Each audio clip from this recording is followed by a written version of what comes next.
Hello. Can everybody hear me? Hello.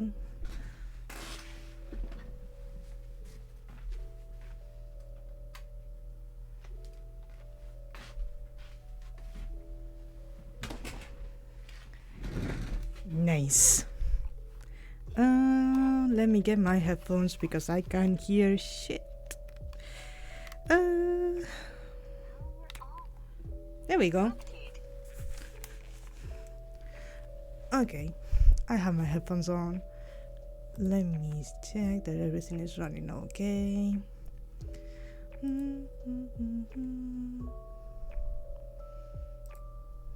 Okay. Do I need to turn down the music or anything? Can you hear me as well?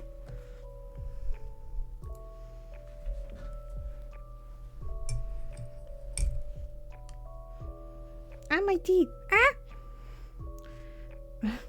This is the second incident today with just this bag of tea. I was trying to make tea.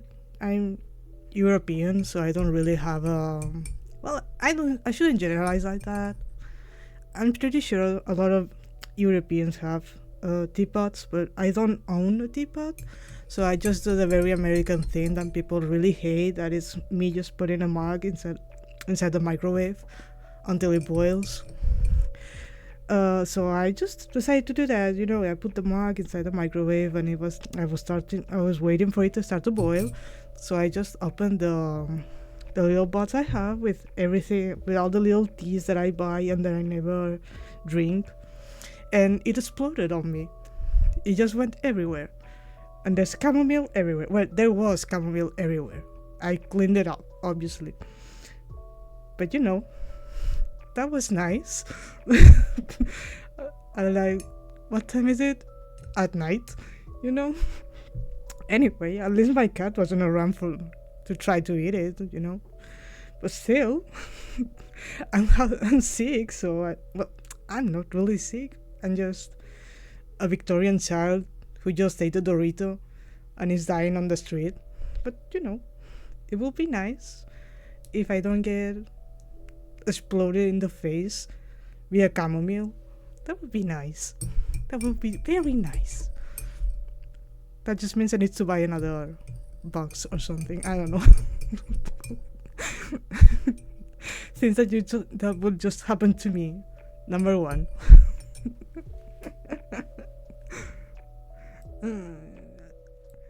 So yeah, I just need to make sure. Should I play Lost in Random or just do something easier on me? Maybe we should play Otogirisou. Otogirisou is a visual novel. I think I already told you about it, Lila. It's the murder one. The one that's like from Spike Chunsoft. Well, Chunsoft though. Not really Spike Chunsoft though. One time I put a packet of sugar on my tea but forgot to open it. Oh man. That would be me. Like honestly, I'm not used to like using or like getting any sugar or anything. So I would just forget to do that. was at 7 a.m. Justified. Completely justified. It takes me like 4 hours to wake up. That early? No, thank you. Like, I don't think I ever had anything for breakfast that early. I usually just have it around 8 a.m.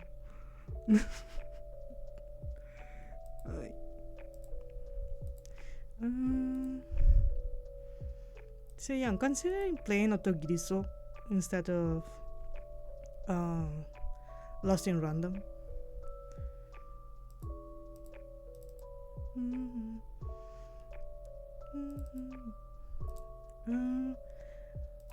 I'm just trying to see. It should be okay, no? If it's a port or a ROM instead of. It's like an SNES game from the Super Nintendo era. So it's not like I can just stream that.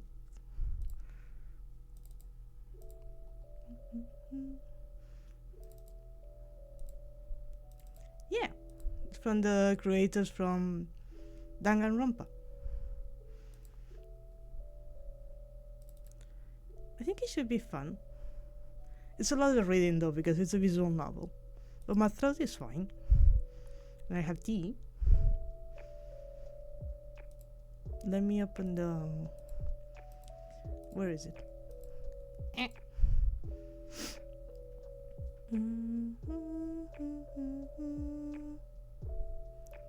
never find anything here. Is it this one? Yes.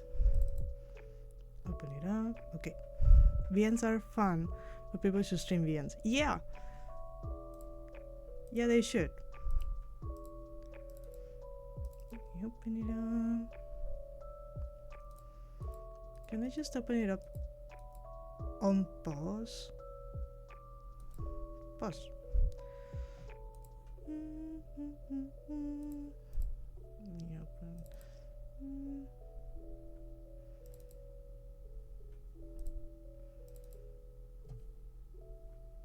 Not this one. This one? This one. Okay, let me just try and see if I can full screen this. No? Okay. I should just stick with whatever I know how to do. Oop! I'm very on the side. 1 second.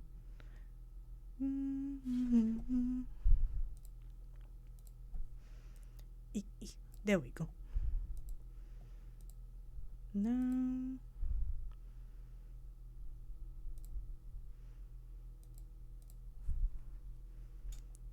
Here.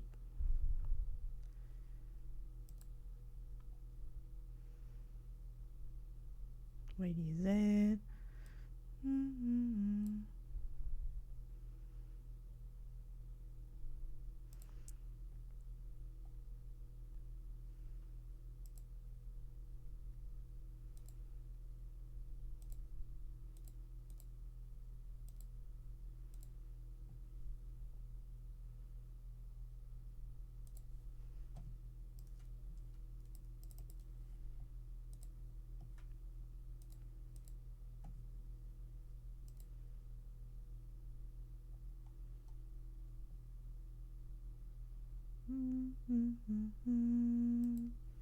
Oh, it doesn't allow me? No. Let me try another way.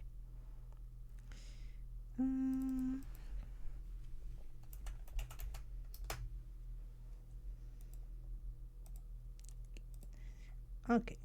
Now I need to move this.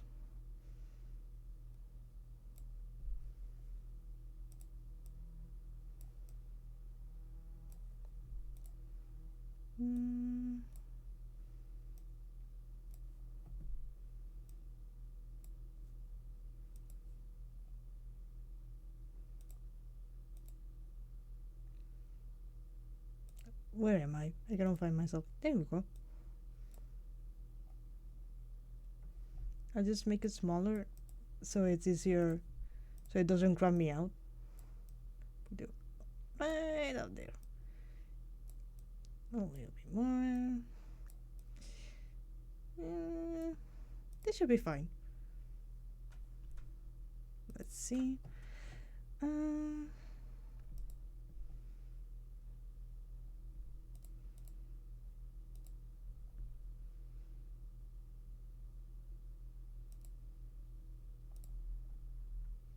Let's see.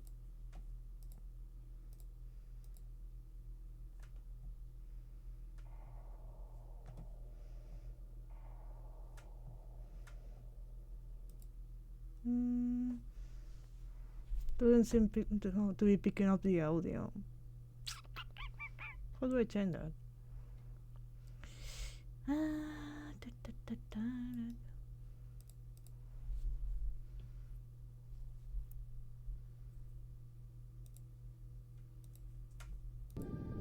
There we go. Now we pick it up. Let me turn it down a little bit though because it's very loud.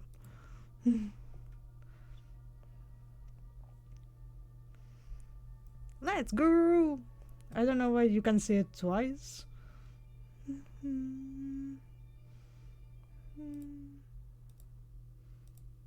Oh, so now it shows up. That's great.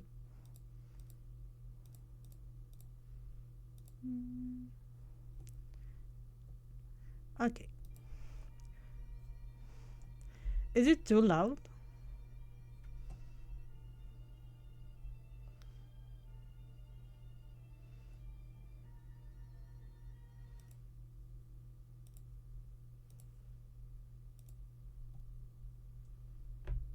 The audio is okay. Okay.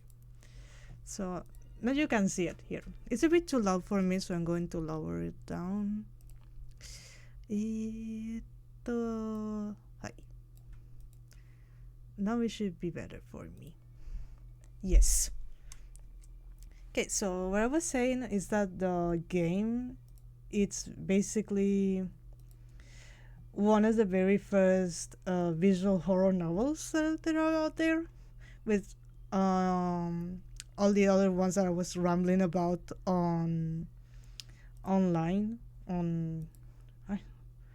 No, where did the audio go? This all happened to me.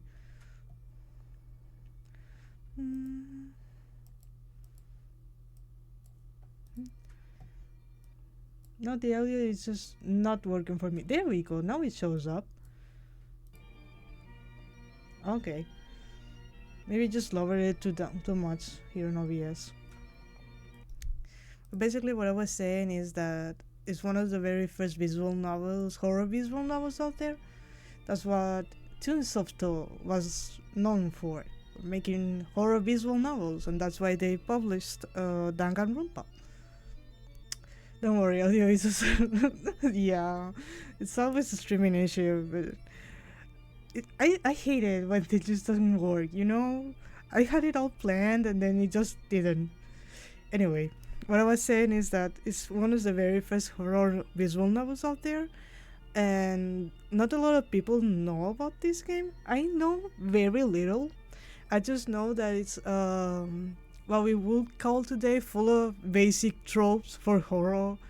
You and your girlfriend get stranded in the middle of nowhere and there's a big storm and your car breaks down and you need to find somewhere to stay, and then you find out a very creepy mansion and you're stranded in that very creepy mansion. And if people know how much I love stories about being stranded in very creepy mansions, this is just very up my alley. So I think it should be fun, you know? We can just, it's also a choose your own adventure kind of game. Like, obviously have a very set in story. It was written by a very known author in Japan. So the story has a very, not linear, but you have some options, you know, to give the main character some you know, some meat to work with. I think it's interesting. I think a lot of people should actually play these old games. It would be nice. Can Okay, just making sure that everything is working as it should. Okay. And the audio is gone again. Perfect. There we go. Alright. Um, I believe I need to do A. Yes. I have started uh, reading it by my own because I wanted to know how it works and how the choosing system actually affects things. But I didn't get that far. Okay? I don't know that much. We'll just make another one with the same name.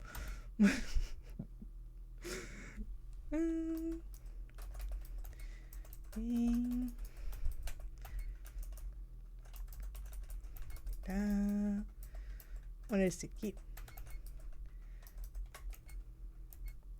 Oh, I forgot. Not enough space. We just do it. It's one C. Raccoon.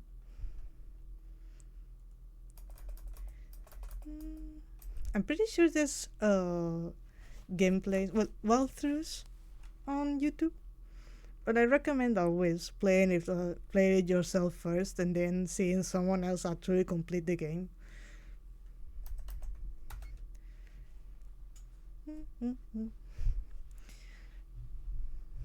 Okay, so there's no voices, so we gotta read all of this. The narrow mountain road whipped back and forth. I'm not sure if it was because of the shadows from the mountains or something else, but I felt oddly gloomy. The trees were all lined up in a row like a procession of corpses. Ooh, okay, too much. And the way the rocks were shaped made them look like monsters. Damn, bitch. You have a vivid imagination. I decided to put those disturbing thoughts out of my head. Yes, thank you very much. I'm driving. I don't need those images. Yes, Nami from One Piece is also here. She's my girlfriend, okay? We're both lesbians, and we're going on a trip. I believe it's a fishing trip. Well, no. I could hear Nami breathing lightly as she slept. She was awake until just a moment ago. I figured she must be tired after a day of fishing at the river. She looked so beautiful as she slept. Yeah, I have great taste. As I gripped the steering wheel, I couldn't help but gaze at her. Ah! Raccoon! A car!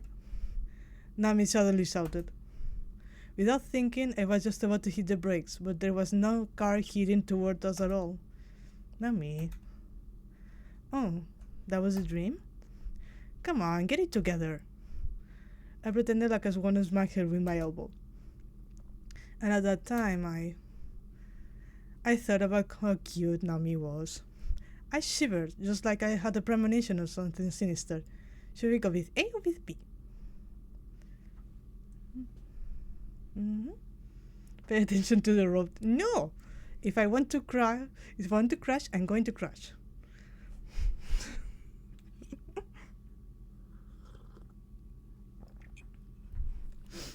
Working road ahead. I should hope it does.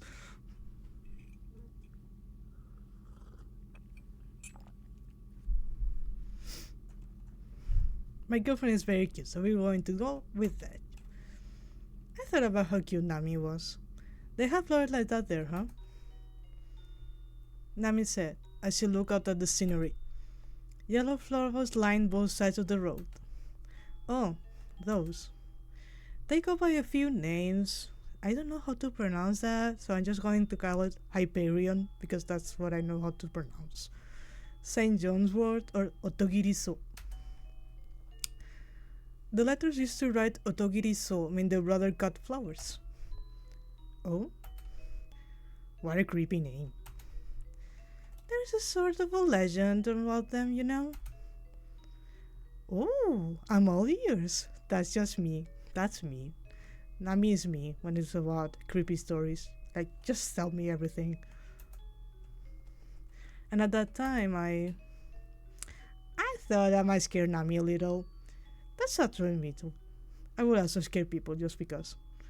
I figured I could use the opportunity to embellish the story. Let's scare her a bit. I thought I might scare Nami a little. If you shine a line through those elliptical leaves, you can see a bunch of black spots on them. Those are the blood of a young man who was cut down by his older brother after some bad blood between them. So this is just the Bible, you know, like Satan from the Bible. The spots are the younger brother's blood. It was back in the Heian era, somewhere between the years 794 and 1185. There were two brothers. They were falconeers. They passed down a secret medicine in their family for generations, so they were capitalism. Capitalism, that's what they are. It was used to treat falcons' wounds, but the secret got out. The younger brother had told his girlfriend, and the older brother was furious. That just kind of enabled, yeah. Capitalism and the Bible, hand in hand, always. Nami held her breath, knowing what was coming. He took a katana and lopped off his brother's head. Thwack! Nami flinched. The spray of blood hit the leaves, and after that, they called the Hyperion flowers Otogirisou. The brother got flowers. That really happened? Struck by the falling rain, the Hyperions bobbed up and down. It looked like they were nodding yes. What a sad story. I can't believe he killed his own brother over that. I saw that tears had come to her eyes. Oh damn. Nami, an only child, was easily moved to tears by any story that was remotely emotional. I began to wonder if it had taken it too far. I thought I changed the subject. Let's be self-conscious. I began to wonder if it had taken it too far. Suddenly, Nami started looking around. Yeah, raccoon. Are we lost? Now that she mentioned it, I did feel like something wasn't right. I started to feel uneasy. Nah, there's no way we're lost, I said, if it only because I wanted it to be true. Well, hey, just think of it as taking the scenic route. I put on a strong front. I flicked on the windshield wipers. It was getting pretty dark out. There weren't any lights on this road, and it was narrow. 1 second. Let me pause this. Because I think something just broke.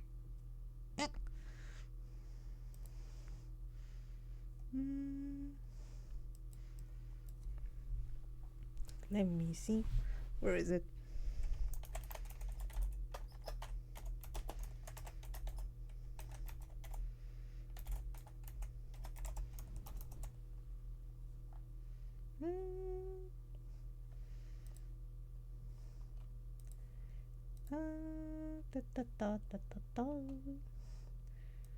Okay, it should work now. I think.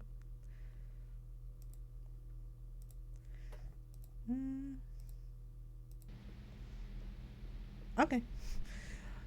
I just said the whole string crashed on me, but no, it was just my mind being an idiot. I think I already read this, so let's just get back to it. It wasn't easy to see which way the road will turn.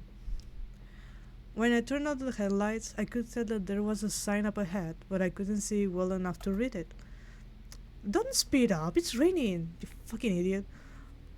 I thought to myself like that, okay? I sped up a little and got closer to the sign. Curve ahead. Slow down. You're an idiot, see? We're going to crash. That's what was written on the sign. Looking ahead, there was a downward slope that curved to the right. I lightly stepped on the brake, but my foot felt no resistance against the wrong pedal. Oh shit. I ended up pushing it all the way down to the floor of the car. Huh? Are?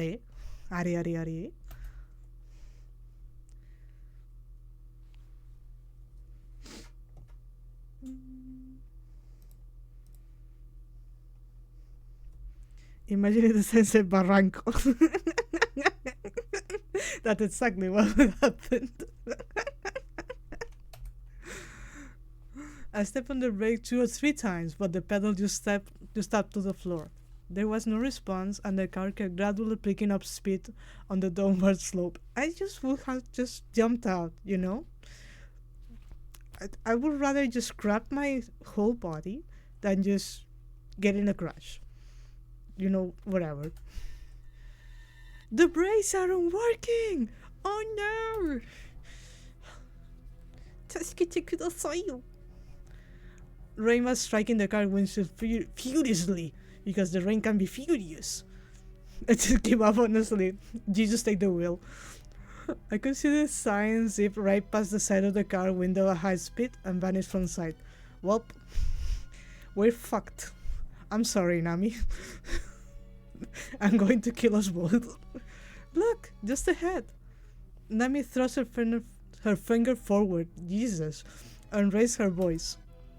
The car was now right in front of us. Well, I hope so. Can you imagine if it was behind us? That would be worse. I hurried to cut the clutch and drop into a lower gear. My body pitched forward and the seatbelt dug into me. Well, at least I'm wearing a seatbelt. When I looked up, I could see the mountain slope coming closer and closer. I took my left hand off the lever and turned the steering wheel sharply to the right. Ah! Tasukete! Nami's scream was piercing. This is very well written so far. Yeah, that's what I'm saying. It's very interesting. I'm gonna drink some of my tea 1 second. I managed to avoid crashing the car, but at the next corner, another car was driving towards us. Well, damn. Nami did tell us about that, did it? I am dead. I am no longer responding. Oh, Jesus, what does it say? We're gonna crash. I pulled the parking brake. B. I tried bumping into the trees on the side of the road to stop the car. Yeah, just go 100 miles an hour and try to crash your car against the trees. That was going to go out amazing. This puts the widescreen at a nightmare. Yeah, I hope for the best and try stamping the brake one more time.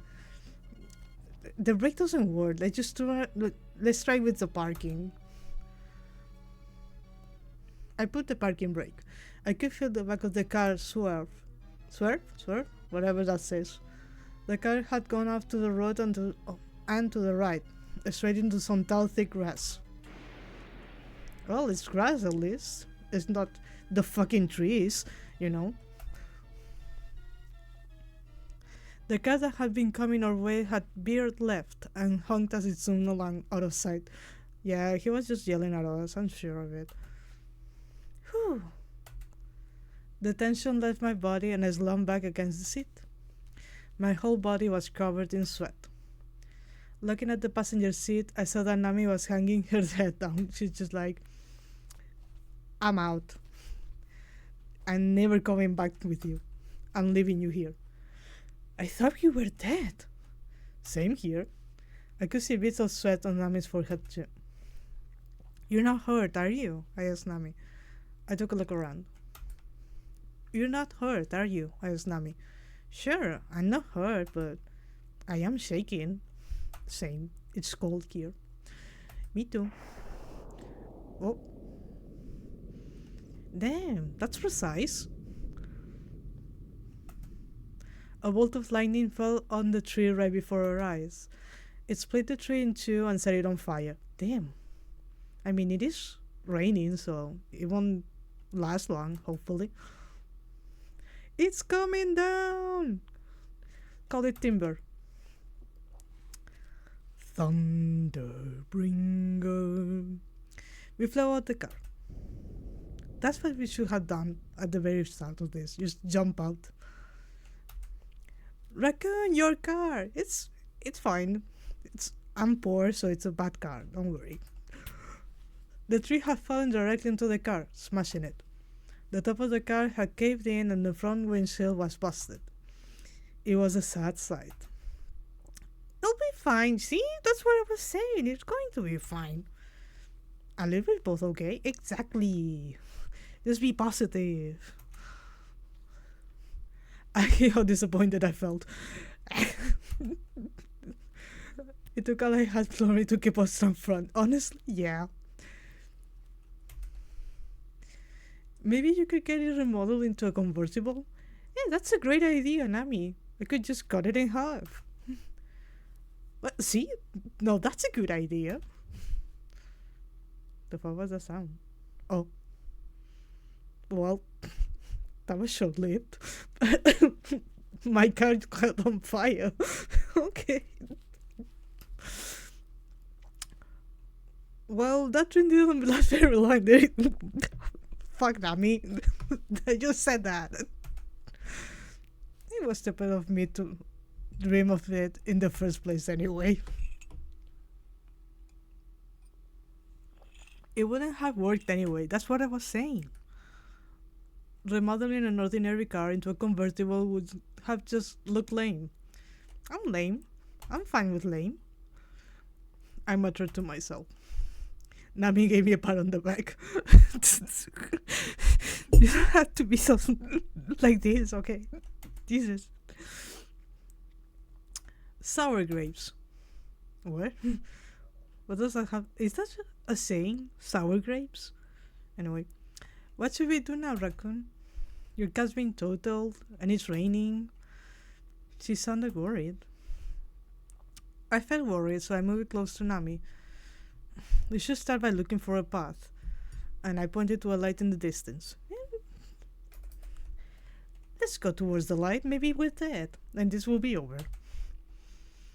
I pointed to a light in the distance. I could see a light just beyond the tall, thick grass. It has to be very far for one. But isn't this like the 80s? Let's look for some shelter from the rain over that way, Nami. I pulled out a flashlight and a bag with some clothes to change into from what remained of the car. You telling me that the car caught on fire and you had the nerve to say that there was something there that it should have taken in the first place? Whatever, dude. Whatever, myself. It started to rain even harder. Well, shit. Nami, start yelling. It's just thunder. That's just Zeus, okay? Nami came over and clung to me. The rain's getting worse. Let's pick up the pace. Oh. Nami and I have both said the same thing at the same time. Ay. I'm dying. Need some tea. 1 second. I'm dying.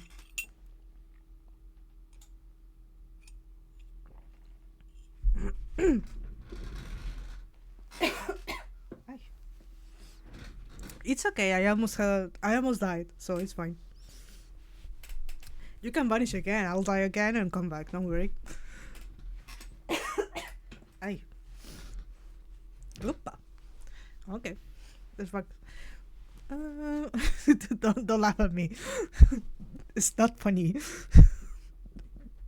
I'm dying here, okay?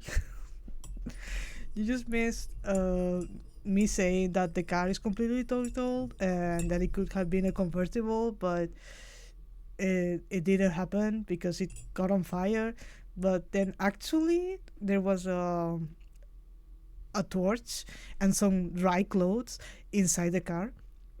So I guess the car isn't completely total because we can open the door and check inside. So whatever.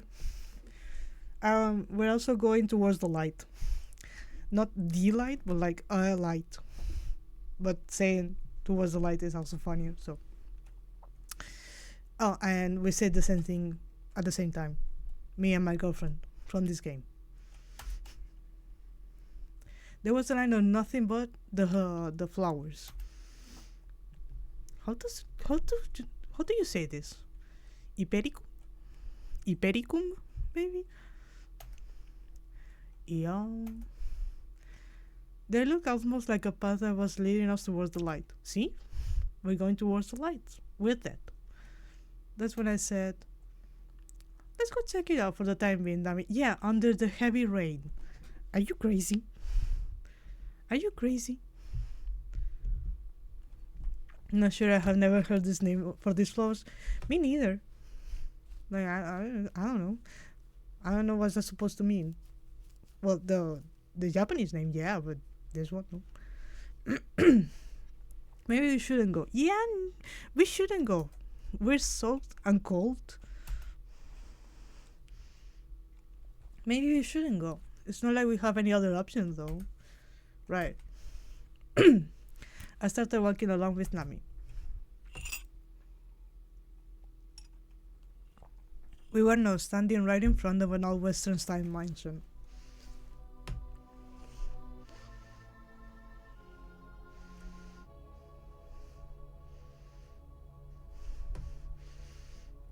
That's quite a mansion there. No shit. Saying like it's haunted. It kinda does look like the Pokemon one. Like from Pokemon Platinum, I believe. Oh, stop that. Don't fall for any of that occult stuff. Those are all just stories. Raccoon, are we really going in there? Gosh darn it, we have arrived at the scary location. Yeah, pick up the pace. We gotta need the cameras out, and we're going to have to get everything on video, and we're going to upload it to YouTube and make $1 million. Going back to this. Telling myself not to be afraid, I stuck my chest out and hid my fear. I was really worried Nami will ask me again. What are we? A chicken? Hell yeah, brother, become BuzzFeed Unsolved. Yes, but like, even better. Telling myself not to be afraid, I stuck my chest out and hid my fear. It should be a good test of our courage, you know? Let's go. Your voice is trembling, Raccoon. No, it is not. No, it is not. I was just starting a little bit radar to it, you know? You don't have to do it if you don't want to. Let's turn back. Yeah, Nami, let's turn back to the completely total car that is also on fire and in a ditch, you know? A little vibrato, exactly. Whatever you, I don't know how to say that word, so I'm just saying it in Spanish. That's exactly what I wanted to do. No, we're not going back to the total car. That's how it works. But I didn't want her to think of me as less of a man. I'm not a man. Listen, we're lesbians in this scenario, okay? We're gonna run in. Now shut up and follow my lead. The fuck? Where did this... How did we get here? Don't talk to my girlfriend like that. My voice trembled again. Chicken. We ran. Nami ran like a wild goat. Okay, just jumping around. Falling about 5 meters behind me, which is about 15 feet. Well, that's very specific. By the time I reached the front gate. Let's go inside. And then... I thought I'd enter without any hesitation, so Nami wouldn't be scared. I felt lost about whether or not we should actually go inside. Just go inside. It's raining out. And it's cold and it's dark. Let's go inside. I thought I'd enter without any hesitation, so Nami wouldn't be scared. I easily pushed open the heavy-looking doors of the gate, which gleamed back, wet from the rain. They put up no resistance. Oh, nice. Sumimasen. Excuse us, we're coming inside. The ghost can probably make you some food, get it together. Exactly. Like, just think of the possible ghost soup, okay? We're going to get some real nice soup from these ghosts. They're probably very nice. They just don't see a lot of people all the time. We politely bow before taking the first step beyond the gates. The whole garden was filled with whatever that word is, in bloom. Out there growing are these stupid flowers. At that moment, something raced by. Oh! It's a cat! Neko! Cat! Man, it's scared. What the fuck? How will a cat scare you? It's a black cat. Oh, it's Freddy! The black cat turned around to face us. His body began to swell with light and it turned green. What? Excuse me? What do you mean green? A green cat? Excuse me? The green cat quickly left, hidden through the many hypericums in the field. Um, um, there's a movie about this. Weird things happening outside your house, and it's actually aliens. You know, it's no longer my cat. Exactly. Raccoon, Nami, what do you want me to do about this? It's like a vision or something. Without delay, I said, "Our eyes must be tired. It must be a trick of the light. It must be a trick of the light." The wind grew strong. It sent a wave through the countless yellow flowers. The wave moved from the gate to the mansion. I could almost feel the mansion shake from the impact of the wave, and then it stopped. I stood there in the rain, struck by the thought that I just witnessed something sinister and dark. That was just a cat. Okay, you saw a cat, and there's a bunch of flowers around, and there's rain, so you probably just thought you saw it was green when it wasn't green. Hey, Nami put her hand up to her ear. Do you hear that? No. Something rustling. Yeah, the wind. It's the wind, Nami. It's the wind and the cat. Huh? Exactly. You mean the wind blowing through the leaves? Not that. Something else. Suddenly, a speckled snake slithered out from the tall grass. I could see its fangs glistening in its open mouth. Jesus! You hear it, right? That sound. What are you talking about? Look! It's a snake! A snake! I took Nami by the hand and ran towards the mansion in a panic. Hey, wasn't that a rattlesnake? What's it doing in a place like this? Does Japan have rattlesnakes? Nami shouted as we ran. How should I know? Why don't you ask the snake yourself? Duh. It's poisonous. If I try talking to it, it bite me for sure. Yeah, sure. We screamed back and forth at each other as we sprinted as hard as we could.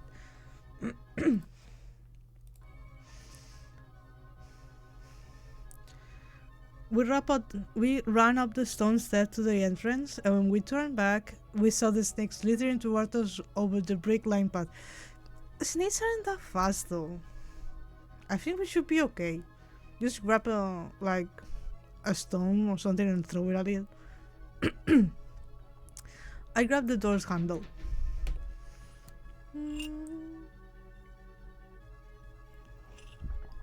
The door was locked, and it wouldn't even budge. Well, shit. Excuse me. Could you open the door, please? Please, pretty please. There didn't seem to be any response from inside of the mansion. Raccoon, it's coming. It's coming closer. Nami shrieked.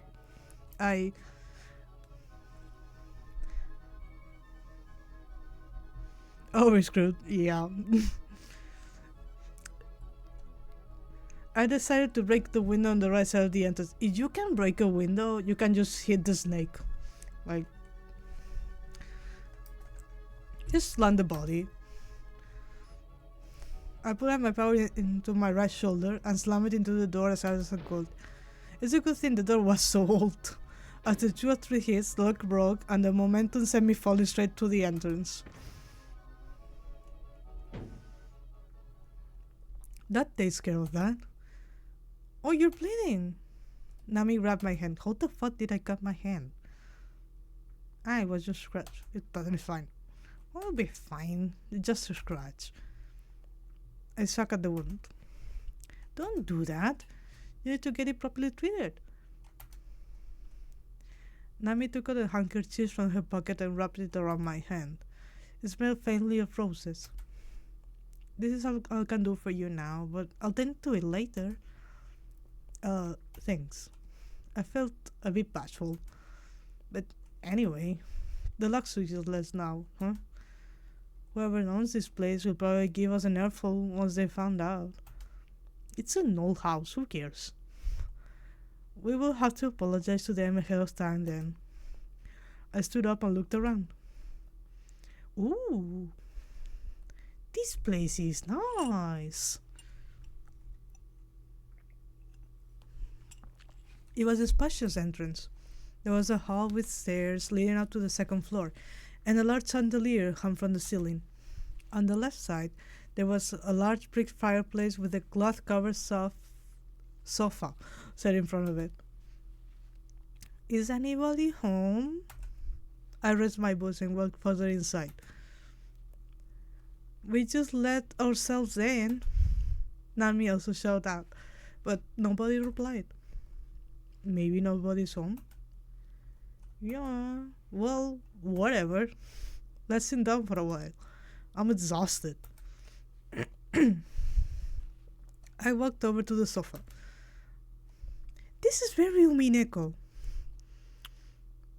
I wonder how much Ryukishi knows of this. Because they have worked with Chansofto in another visual novel. So even the layout of the area is very Omineko. I walked over to the sofa. I saw there was a suit of Western style armor that had been placed beside the fireplace. I've seen suits of armor on TV and in photograph, but it was the first time I'd ever seen one in person. People fighting in the Middle Ages actually wore those things.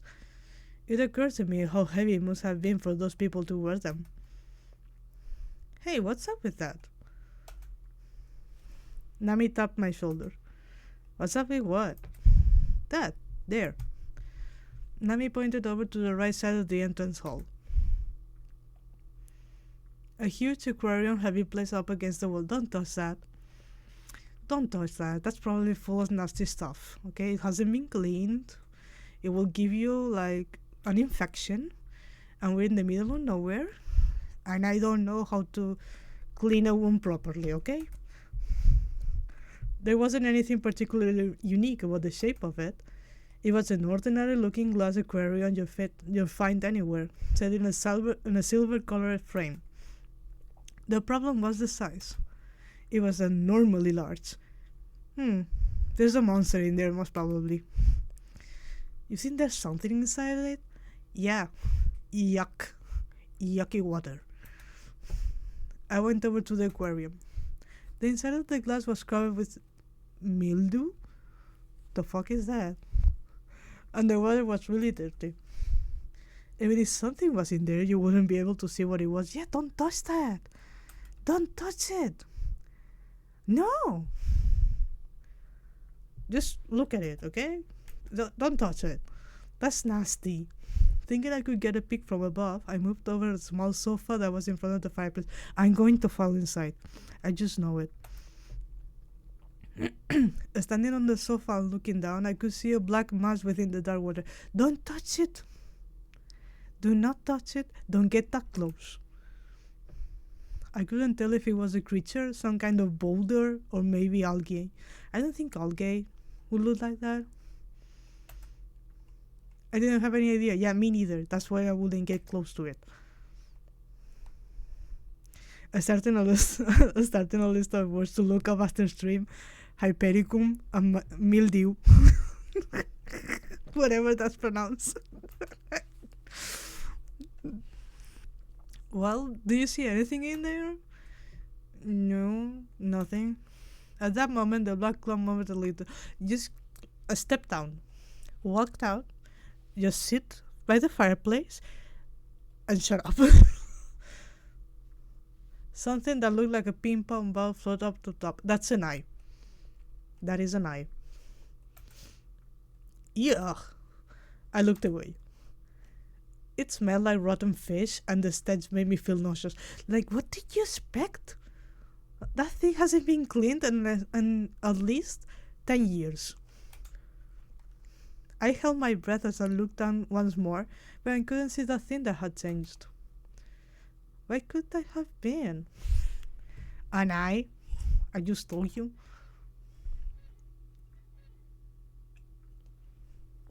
Well, shit. I think that's the armor that is going to attack us. It came from the second floor. Okay, you have a great hearing. Someone's got to be here then. Let's go see. Let's not. Let's not. We walk up the stairs at the entrance. Hey, huh? Even though we come so far as to walk up to the staircase, Nami was whispering to me. What should we say if we meet whoever lives here? We'll be honest with them, tell them we had an accident on the road, that my car is completely totaled and in fire, that a giant tree fell on us, and that a snake tried to bite me, and that I also saw an eye. What else are we supposed to say to... Huh? What's the matter? Wasn't there a suit of armor? Didn't I tell you? Foreshadowing. Wasn't there a suit of armor over there? I pointed to the side of the fireplace. Yeah. Oh. The suit of armor had vanished. Well, shit. Well, whatever. It was just the wind. Foreshadowing is a literally devising with.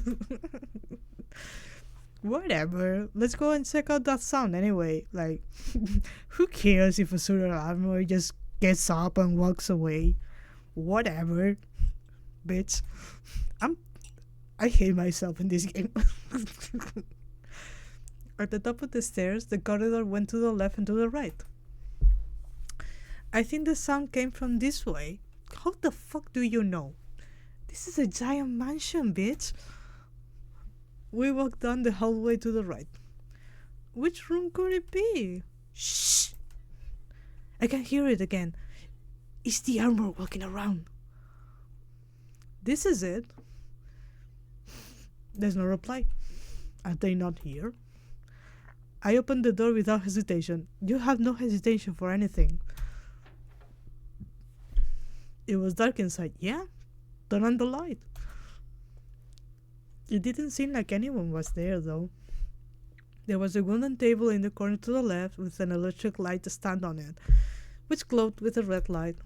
I saw another table, a smaller one, right beside it.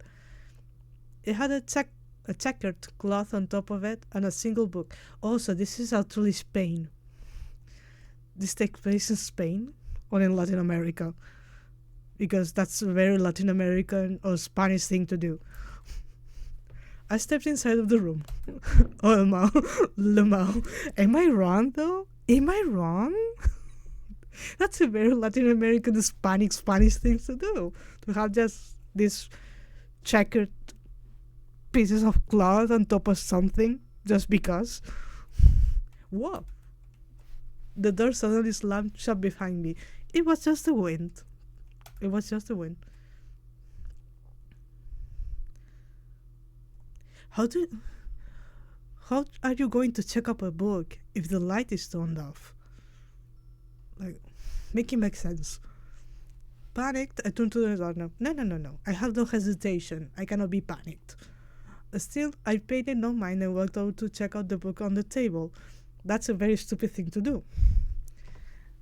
Nami, look at the door. I yelled. It's okay. It's open. I could hear a sound coming from inside the room. Huh? Is someone in there? Something strange happened. The table with a book set up on it was moving closer to me. Well, shit. Or so I thought. Turns out it was a wheelchair. Bitch, do you need glasses? Do you actually need glasses? How can you decide that a table is actually a wheelchair? The person in the wheelchair had a book on their lap, which I had mistaken for a table. Huh? Yeah, just turn on the lights. You clearly need glasses. A table and a wheelchair look nothing alike. Exactly. Like, what the fuck? I couldn't see the face of the person sitting in the wheelchair because they were lit from behind. Oh, sorry for coming in uninvited. We did that first, but... I'm sorry, but if there's someone with a wheelchair and they're on the second floor, do you really think they're going to just skate down the stairs to open the door for you? Consider that. I bowed down to the person in the wheelchair and their legs caught my eye. They were so thin, I felt like they might shatter into pieces after a mere touch. I raised my head back up. Oh shit! That's a corpse. There, with brown skin and sunken eyes, sat a mummy. The light from the stand cut out, and the room went totally dark.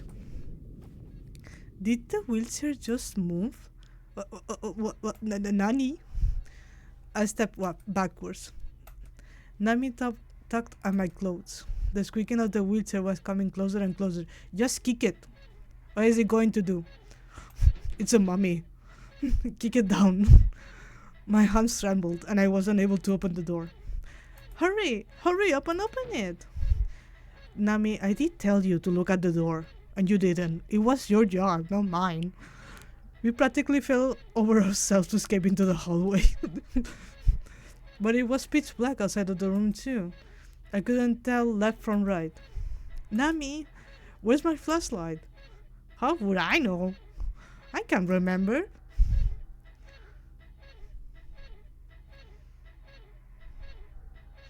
Was there anything else that could be used as a light source? There was a lamp inside the room, wasn't it? We should search for my flashlight for starters. Maybe I could use the lighter in my pocket. Like, yeah, that's very smart. Just use that. I got a glimpse of the staircase just short distance away. There. We headed downstairs in a panic. The flashlight had been dropped right in front of the aquarium. Oh, it's hot. I couldn't hold onto the lighter anymore. I let go of it completely and fumbled around with my hands until I picked up the flashlight. I turned it on and pointed it at the second floor. I could see its hazy circle of light illuminate the second door passage. There was no trace of the mummy. I can't. My legs. Nami collapsed to the ground helplessly. Girl, we walked up the stairs, run a little bit, and run down the stairs. You need to do some exercise. I sat down beside her. I couldn't believe it though. A mummy? Here in modern day Japan? Were we just seeing things? I didn't want to scare Nami, so I decided to go check out the mummy by myself. I was scared, so I asked Nami to go and check for me. This is not a horror game. This is a comedy.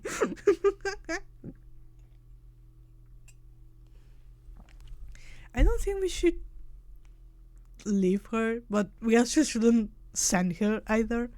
So I guess the only thing we can do is just go by ourselves and hope for the best. I didn't want to scare Nami, so I decided to go check out the mummy by myself. Where are you going? Nami called out to me from behind. I'm going to go and find out whether or not that mummy was real. Who cares if it was real? Let's just stop. Nami was terrified. But I'm curious. I actually am. And Nami, you're scared too. We need to find out the truth. We just might have mistaken it for something it wasn't. Like Halloween decorations. That's true, but still. I'll be right back. I walked over to the staircase. Wait. Don't leave me alone here. I'll go too. I thought your knees gave in. We returned to the door of the room we had entered before. The thing is, if it's a mummy, it's easy. You can beat it very easily. Just kick it out the wheelchair and set it on fire. What worries me is that the armor set is just walking around unsupervised. You know? The door had been left open. I timidly took a peek inside, but I only saw the electric stand on the ground. There was no trace of the mummy. How strange. Zukashi. Ah, it's on. The light was back on. Oh, so the light was on when we entered. I don't remember that. The small stand was lit again, as well as the chandelier in the hallway. Kitty! A black cat had come up from the under the table. Baby! Hello, kitty, kitty, kitty.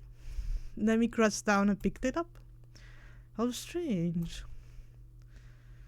I looked around the room. Were we just seeing things? You saw it too, Nami, right? She didn't reply. She was entirely focused on the cat. Me. That's me. That's completely me. I wouldn't care for anything else. There's a cat. There's a cat in the room. That's all that matters. I picked up the book. It had fallen onto the floor. It's a diary. I opened it up. It was a diary. That's what I just said. Don't make me repeat myself. The entry I saw was dated 6 years ago. While flipping through the pages, I suddenly found a page that was bright red. It's blood. Huh? There was nothing written on the page, and Ipericum had been stuck there as a bookmark. It was covered in a blackish red liquid, and it's still fresh. No. Upon seeing the diary, Nami started to look a little green. The mummy's blood? Sure. Don't mummies get all the blood taken from them? Like, why would they keep it in a diary? That sounds impractical. Okay? I muttered to myself, could this be the mummy's blood? We shouldn't be looking at someone else's diary. Yeah, let's close it. That way it doesn't lose out the blood. Something must have happened here. Let's leave. We head into the hallway. Oh, 1 second. I think my cat wants to leave. 1 moment.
I am back. Okay. We shouldn't be looking at someone else's diary. I closed it right away. Something must have happened here. Let's leave. We headed out into the hallway. The suit of armor. I did tell you, didn't I? I did tell you that we shouldn't go around when there's a suit of armor that just has legs and knows things. See? The suit of armor that had disappeared earlier was now standing in our way. Run! I shouted as I ran. Stay with me! I felt Nami growing impatient with me as we ran. Let's not leave him behind, okay? Stay with me! I felt Nami growing impatient with me as we ran. I'm easily affected by the people I'm with, so I found myself in a race with Nami. We finally made it to the entrance. We're just running up and down the stairs.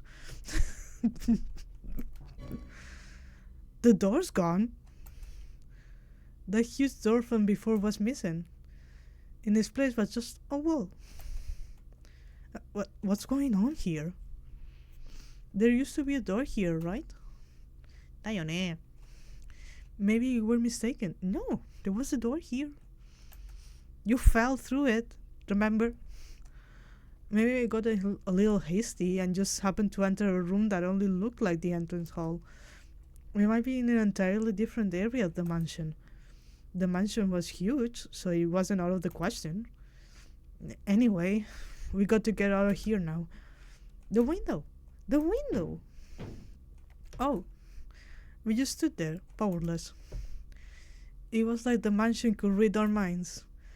Every single window had been closed up and shuttered. That's just Danganronpa. Monokuma played this game and decided to just do the same thing, but in a school. It's like the mansion ate us alive. That's when I said, I'm not gonna let myself be eaten so easily. Don't say that. You're scaring me, Nami. I'm not gonna let myself be eaten so easily. I'm not into oral stuff, okay? I was ready to take the offensive. Time to start exploring. Exploring? The mansion doesn't want us to leave, apparently. We might as well check the place out. Set it on fire. I don't know. We're gonna examine every single nook and cranny, and when you don't want to, and then we can set it on fire. You look cooler when you're angry, Raccoon. Thank you. Why even bother telling me that? It's not like I can be angry 24/7. Over there. There was light picking up from behind the guards of the door that Nami was pointed at. Do you want to go inside the same place again? Someone's gonna be in there this time, yeah? Yeah, the mummy. It was reading a book. I placed my hand on I placed my hand on the doorknob. Wait. Nami politely knocked on the door. There wasn't any response. Yeah, the mummy can talk. Are they out, I wonder? Yeah, they're no longer alive. Well, I'm opening it up anyway. I pulled the door open. Whoa! Will of the wisps! I was taken aback by what I saw. It's gathering of fiery souls. Whoa. Bye. My response was, let's get out of here. It's just some burning phosphorus, that's all. Huh? Really? Yeah, really. I know my stuff when it comes to science, okay? I'm a scientific. Despite saying that, I trembled as I opened the next door. This is just very Scooby-Doo-esque. Oh, the cat is back. Weren't you holding it? Did you drop it while you were running? I hope not. What's the big deal? It's a cat. Yeah, it is a cat, but the cat's eyes glowed in the darkness, floating through the air, even higher up than our own eyes. The cat is just on top of a wardrobe or something. Turn the lights on. Nami looked around for the light switch and flipped the lights on. Oh, it's just a bat. That's fine. Wow, the cat turned into a bat. Nami was scared. Yeah, no, it's just a bat. Then I said, no way. Both the bat and the cat were there. That's all there is to it.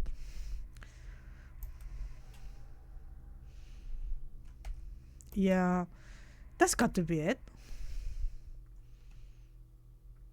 We returned to the entrance hall. That is all. A phone. There was a phone here. There was an old black phone where the suit of armor used to be.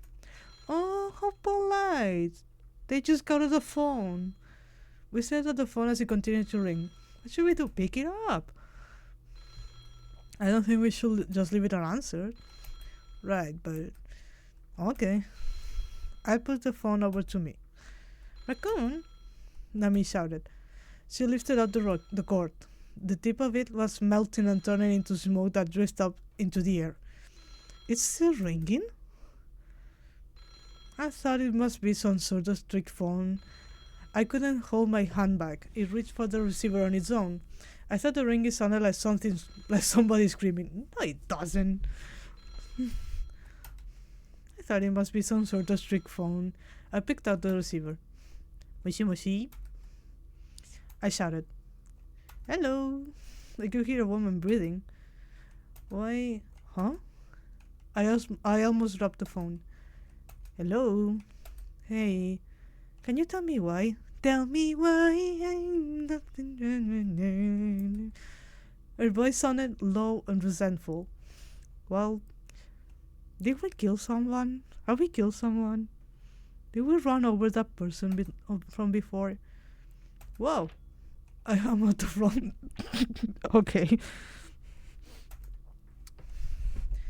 It was a woman. Nami, don't get jealous.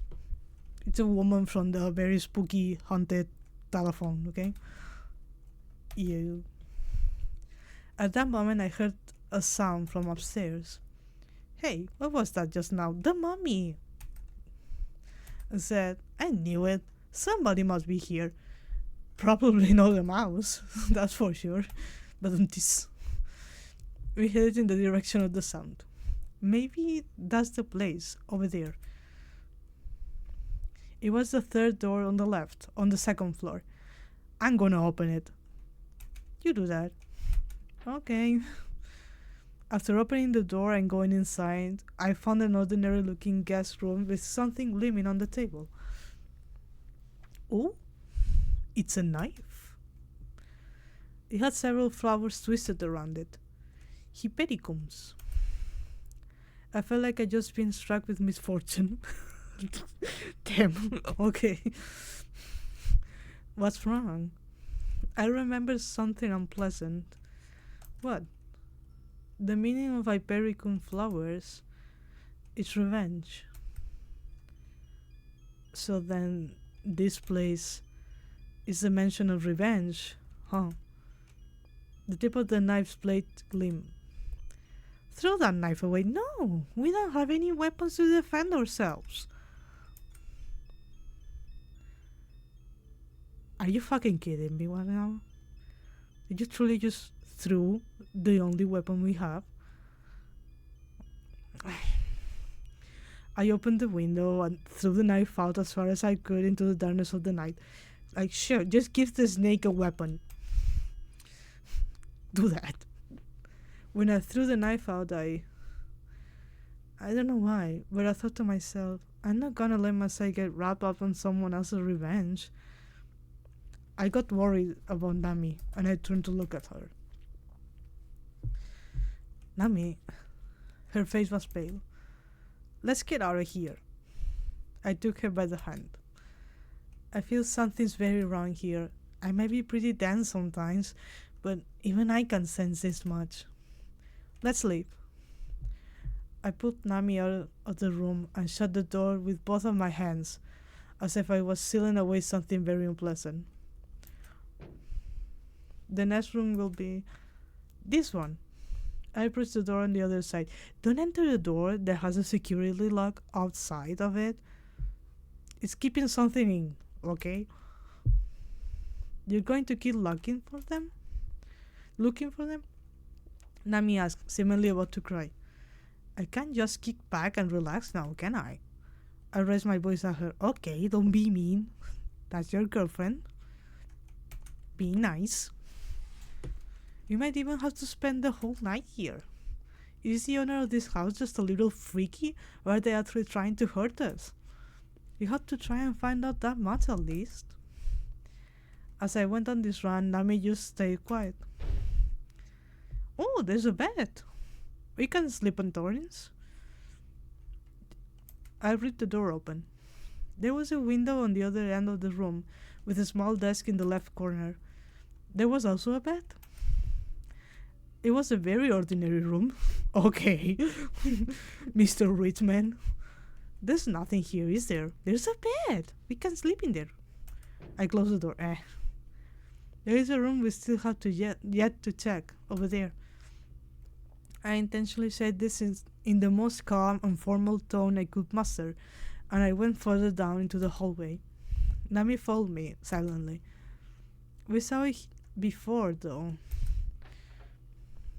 Just in case, I took a peek into the room where we met up with the mummy, but as I expected, there wasn't a mummy in there. The diary remained exactly where it had been dropped to. 2 more rooms. I opened the door across from the mummy's room. Oh, what's the matter? Nami took a peek inside, and when I looked at her, I saw that she had a relieved expression on her face. It looks like a girl's room, huh? The curtains, the bed, the wallpaper, everything was color coordinated in white and light pink. Oh, that sounds cute. All sorts of decorations and vases had been neatly arranged. I knew somebody was here. I felt a little relieved. Somebody lives here for sure, yeah. Should we go in and look around? No, that would be a little... I mean, I don't think they're going to care. We already broke in. None of the rooms you'd seen had seemed lived in, which made me feel like some kind of brave explorer. But this room felt different somehow. It suddenly hit me that I was doing something that I knew in my heart wasn't a polite thing to do. Who cares? There's nobody around. We can go in here when she's not around. I mean, it's a girl's room. We're both girls. We can just go in. We're lesbians. Yeah, you're right. But why won't she come out if she's here? Don't tell me she's hiding just to pop out and scare us for a laugh. Alright. What's clear is that we haven't met anybody yet, and I still want to give them a piece of my mind, so let's go looking for them for real. I shut the door. Damn, bitch. Okay. I wonder if they aren't in here. I stood in front of the nest door, but when I turned the doorknob, Nami suddenly grabbed my hand. Huh? Not here. What's wrong with you? What's with that scary look on your face? Hey, let's just stop.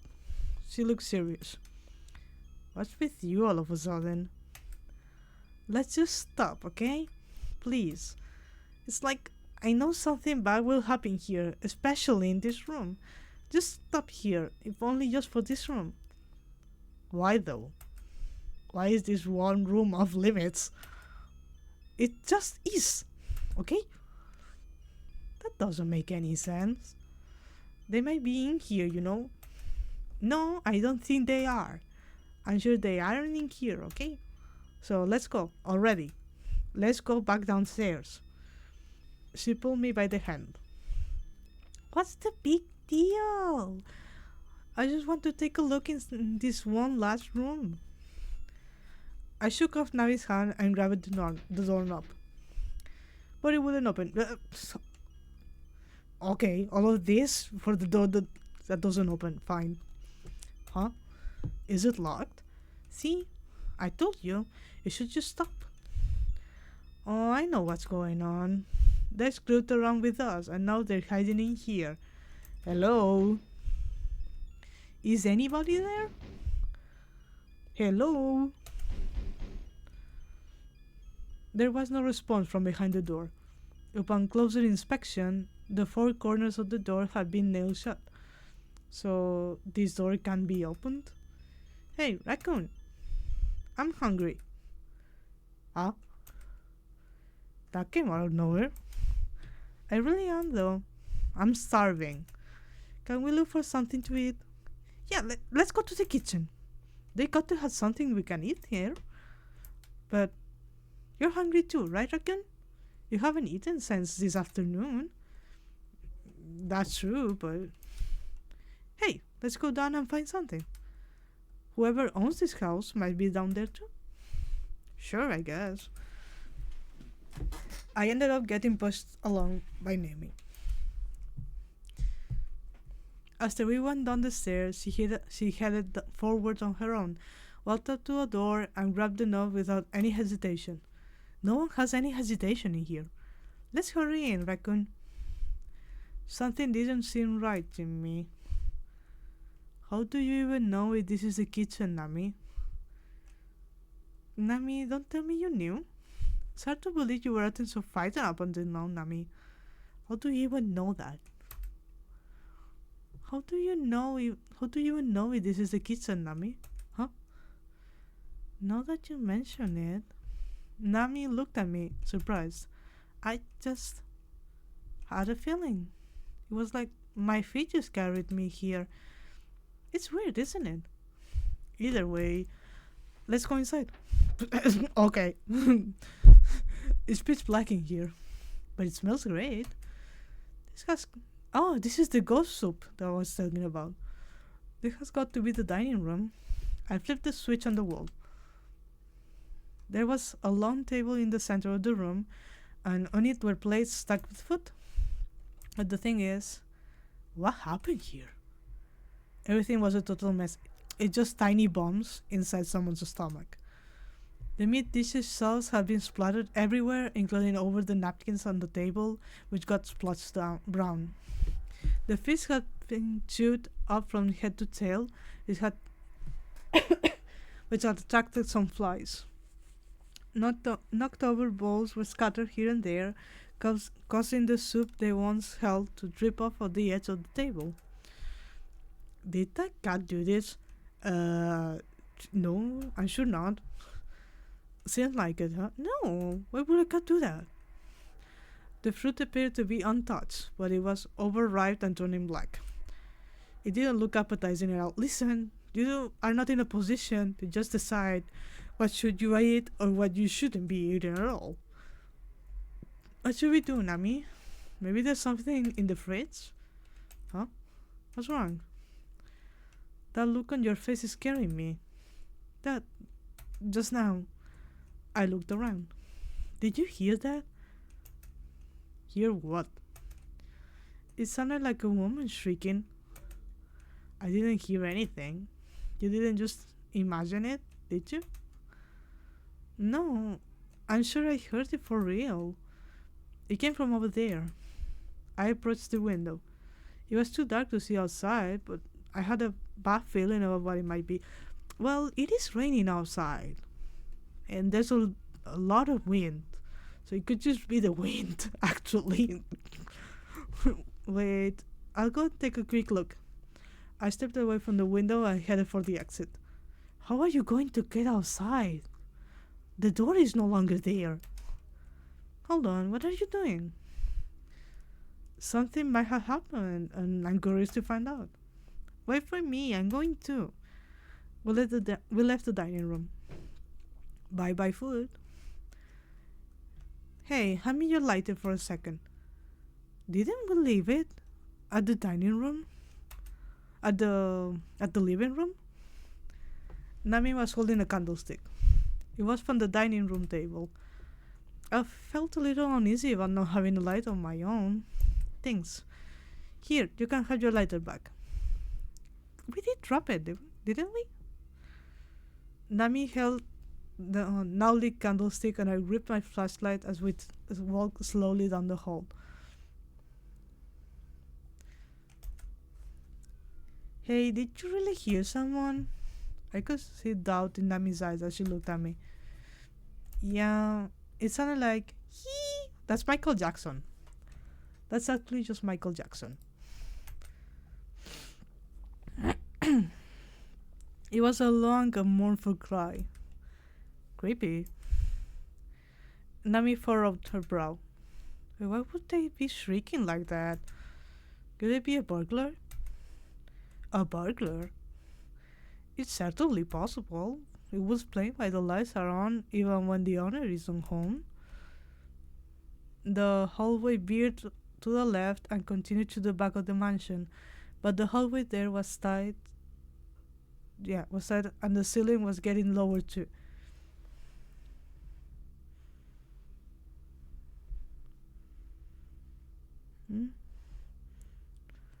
And what's more, it felt strangely gloomy there.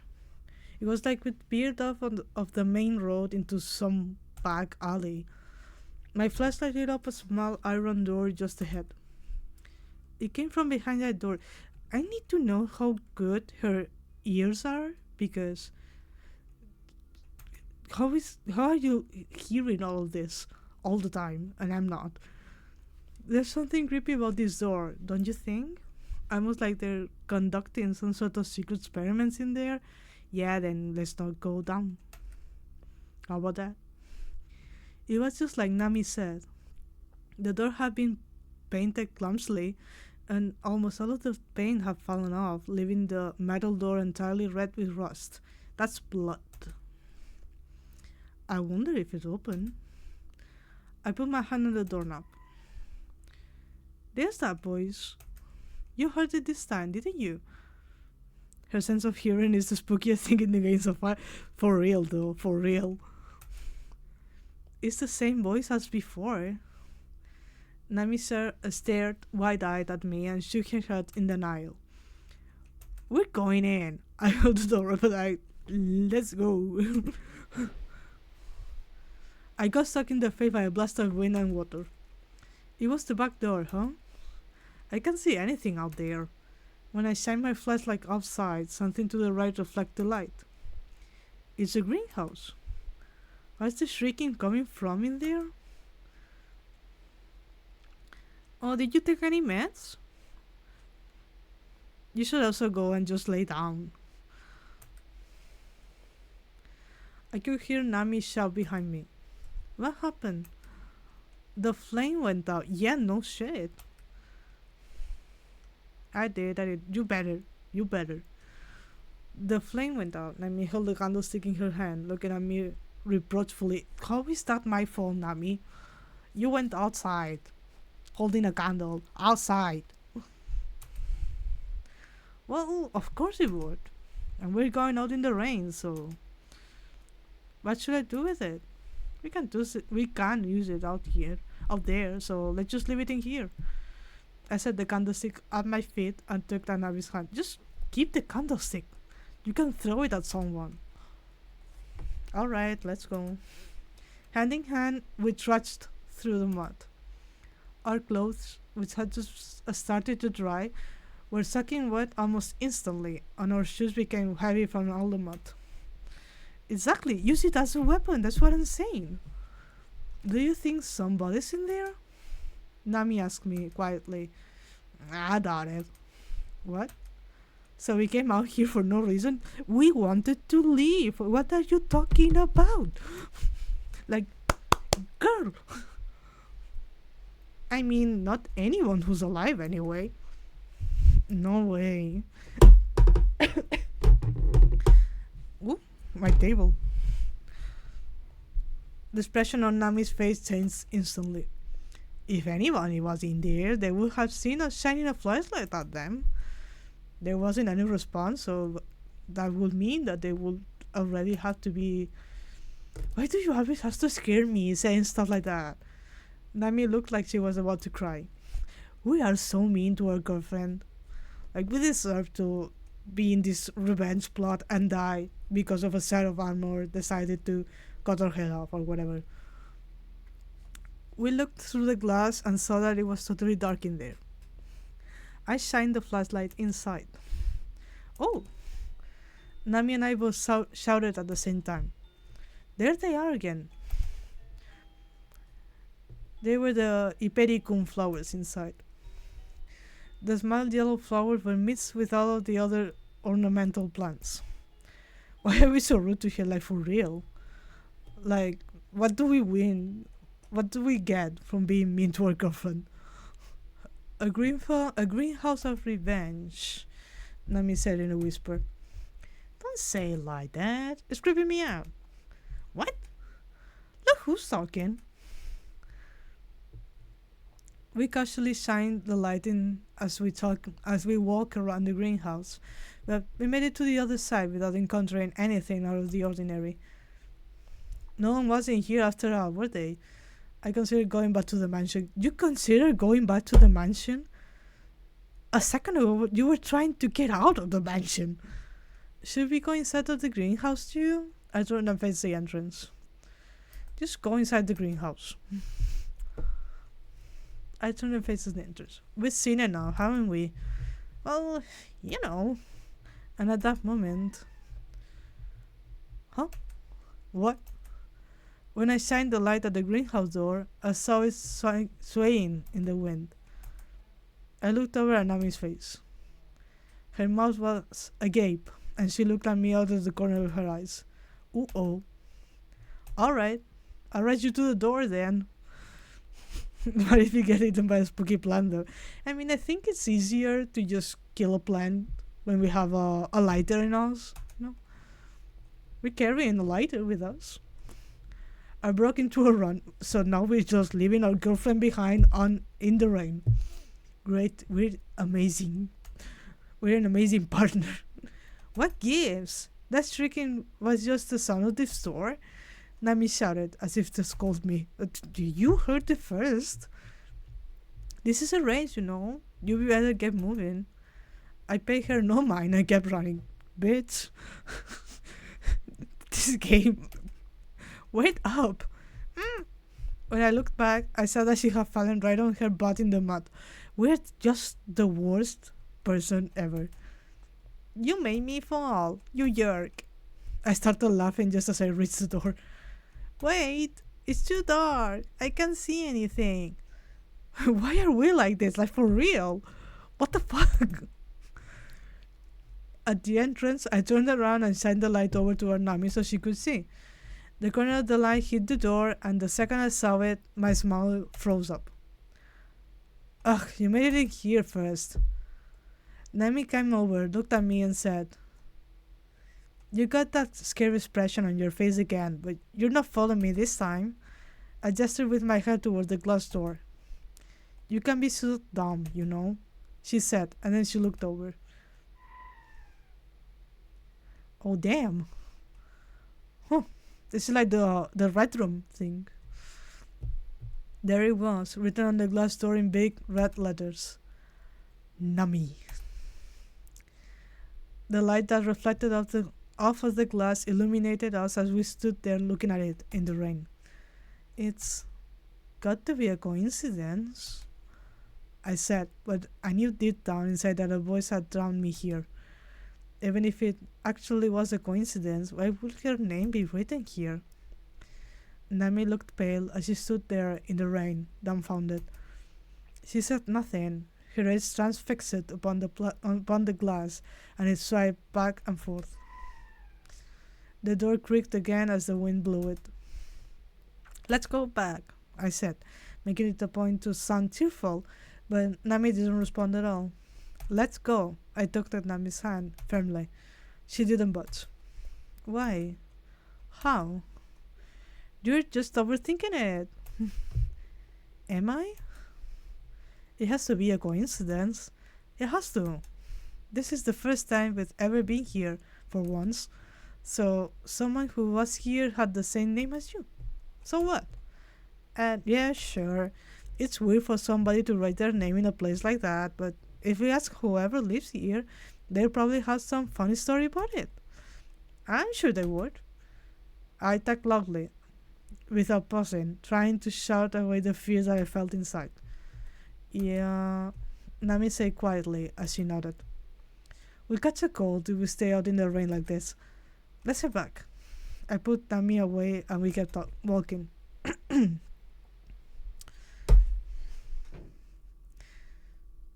Even after we returned to the mansion, Nami looked gloomy. I felt sorry for her. Why did she have to see that? It was all my fault. How could I make her feel better? Oh, that's it. Hey, I said to her cheerfully. What? Feel like using their shower? What? Nami looked at me, stunned. You're covered in mud after all. But it's fine, it's fine. I think they might have one over that way anyway. I went to her head like, sure, I haven't seen a single bathroom around, but you know, I have a feeling. Turning right down the hallway, I reached a frosted glass door. Frosted? This is it. I grabbed the handle. It was totally dark inside.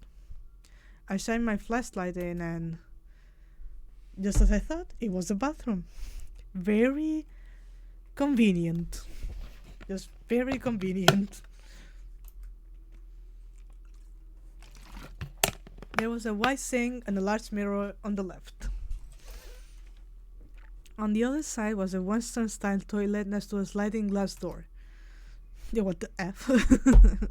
The shower was probably on the other side of that door. Alright, let's start by washing our hands, huh? I went over to the sink. You can wash your hands first, Nami. I'll let Nami go before me. Okay. The sink had a long, curved faucet. For some reason, maybe due to the seal on the faucet getting old, water continued to drip from it constantly. Nami turned the faucet on. The white sink began stained red. Of course. Of course it will be blood. Nami clung to my shoulder. No, it's not. It's rust. It's just rust. The red water started to clear up. Blood. The pipes had got to be getting pretty old. Hey, it's already better. I rinsed my hands in the running water. Nami seemed to be getting edgy. I wanted to have her back to the way she was before. Hey, there isn't any soap here, is there? You must want soap, yeah, Nami? Oh, I'm fine with just water, thank you. There was something odd about her mother's reply. Nami was normally the type who would insist on using soap. I mean, I hope so. You're going to clean yourselves. Maybe we should check the bath. I cast my gaze through the sliding glass door there. Even if you don't want any soap, I do. A chocolate threw a fit about it. Yeah, I want soap. If you insist. Alright, I'll help you look for some. Nami opened up the cabinet beside the mirror and looked inside. It looked like she was smiling a little again. Oh, right. I forgot. Me forgot. I walked out into the hallway. Where are you going? I'll be right back. Keep looking around for that soap. Who cares about the candlestick? Man. Also, just give me a second.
Okay, I'm back.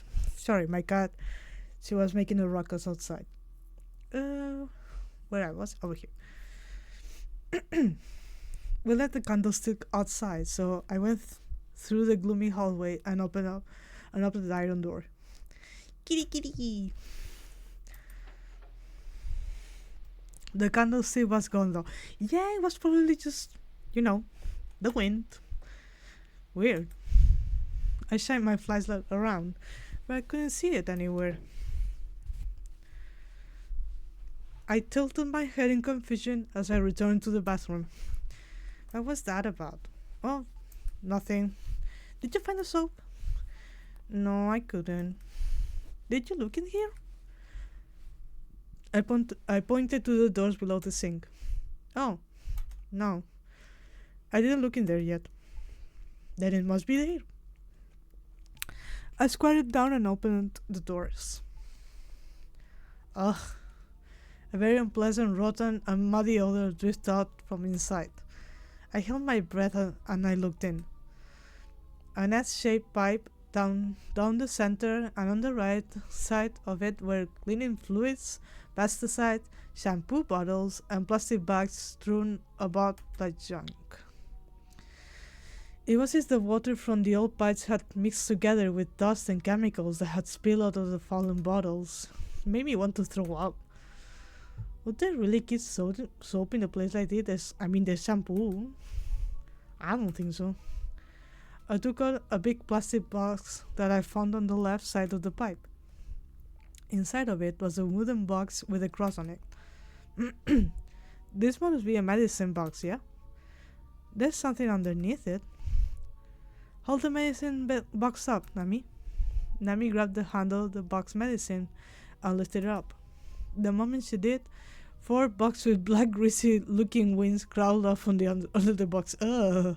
Okay. Ah! Cockroaches! Nami screamed and hurled the medicine box onto the floor. When the box hit the floor, the lid flew open, scattering some medicine bottles and packets across the floor. The cockroaches vanished in an instant into the corners of the room and under the door. They were gone. All the medicine scattered everywhere. I laughed as I rushed to stop the rolling bottles of medicine. I'm sorry. My nightmare, yeah. That's horrible. I shouldn't have done that. Oh, I'll pick it up. Nami kneeled down and started putting all of the medicine back in its place. We just keep making our girlfriend feel worse and worse and worse all the time. Hey, there aren't any more of them, are there? The cockroaches, I mean. I don't think there are. Hey, there it is. The soap. I stood up and turned on the faucet. Nami was still picking out the medicine that had scattered everywhere. Go ahead and wash your hands first now that we found the soap. Okay. It sounded like a half-hearted reply. It wouldn't be good to touch medicine with dirty hands anyway, after all. We suck so much, for real. Like, we're the worst partner in the world. Nami stood next to me and started washing her hands. As we washed the mud from our hands and arms, I watched the dirty black water spiraling down and getting swallowed up by the drain. Hey, raccoon. Yep. What is it? Something occurred to me when I was putting the medicine back. There were a lot of unfamiliar types of medicine in there. Unfamiliar? I'd never seen them before. The mansion has a very Western style, so the medicine is probably also European. Show me. I was a little interested. There have got to be as many medicines as there are illnesses, I said, but I was more interested in whether or not we'll be able to use the shower. Show me. Hold on a second, okay? Nami plucked up a couple different kinds of medicine. See for yourself. I took one of them, a tube of some sort of medicine, and read the label. A what? What? Chloromycetin formulated fibrinolysin? What's that? Yeah, exactly. I opened the cap and squeezed the tube. Some white cream came out. Yeah, what did you expect it to look like? looks like it's some sort of anti-itch cream. How do you know that? How do you know that? I didn't have. It didn't have that distinctive peppermint odor, though, and other than the how to pronounce name on the label, nothing else was written on it. Just don't use that. Like, you don't know what that does. I read another tube's label. Vitamin E fortified sulfonamide. Nami suddenly looked shocked. Sulfonamide was used as a defoliant during the Vietnam War. A defoliant? What is that? Do we know what a defoliant is? Why would they have a vitamin E fortified defoliant? What is a defoliant? The label stated that it was what it was used for. No, it looks like it's used to treat burns. Oh, let's check out some of the other medicines too. We just discovered a lot of medicine. We just don't know what they do. Yeah, let's just use all of them. I was getting curious. Topical coagulant, heparin, solcoceril. These are all keloid drugs. What is that? To be clear, I wasn't familiar with any of this beforehand. It was just written there on the labels. Nami picked up on one of the medicines on the floor and popped out the lid. Hey, look! It's a weird color. The plastic container was simple and round, and it contained purple gel capsules. I've never seen medicine this color before. But then again, I guess I haven't really seen any of this sort of medicine before either. Right?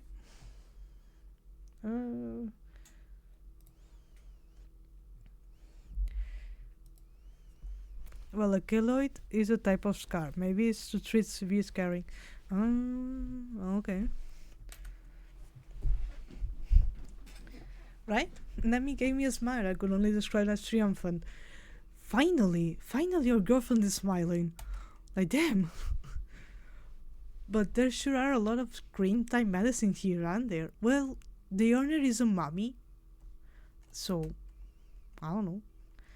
They all seem to be treatments for burns. So it wasn't a mommy. It's just a severely scarred person on a wheelchair. We moved on. Did somebody who lives here get burned? It wouldn't explain why there are so many varieties, though. Well, whatever. Now that this is all cleaned up, let's take a shower already. Oh, wait a minute. There's still one more on the floor over there. A small and brown glass bottle had rolled on the floor. Its cap was open. It's empty, yeah? No, there's something light yellow in there. Could this be a cream too? There was only a smattering of the goopy light yellow medicine in there. A handwritten label had been stuck on the bottle. The paper looked really old, worn and discolored. Acrinol. Tinct? Not sure. It's so hard to read because the labels are worn out. Acrinol tinct oil? You know what that is? It's another kind of burn medication, so yeah. Yeah, the person who's in the wheelchair that we saw is not actually a mummy. It's just someone who's severely scarred because they got, I don't know, burnt somehow. And all the flowers that they use is to make this medicine because it's yellow like the flower. It makes sense. It makes sense. It will be like this. Just to see. How'd you know that? Nami looked surprised as she thought it was common knowledge. What do you mean, how? That sort of medicine has been around for so long. This makes sense to me. Yeah, exactly. It makes sense. It's like, it's in there. It's in my head. I'm going with it. Are you sure about that? Maybe you're getting the wrong idea, like earlier when you thought it was a defoliant. I gave a mean spirited laugh. We are so mean. Like, our girlfriend is so smart and knows so many things and has such a great hearing, and then we are just an asshole. I gave a mean spirited laugh, and Nami snatched the bottle away from me and closed it up the medicine flask. Why are we so mean? I don't know. We're just horrible. If you don't believe me, then fine. I'm kidding. I'm kidding. I believe you. I totally do. You are so mean, and I hope she leaves you. Yeah, I hope she leaves us here, and we die here, and we got turned into another mummy. We get stuffed in that walking in armor set thing. Anyway, it really was another burn medication after all. I stood up, tilting my head to the side, and opened the glass door to go inside.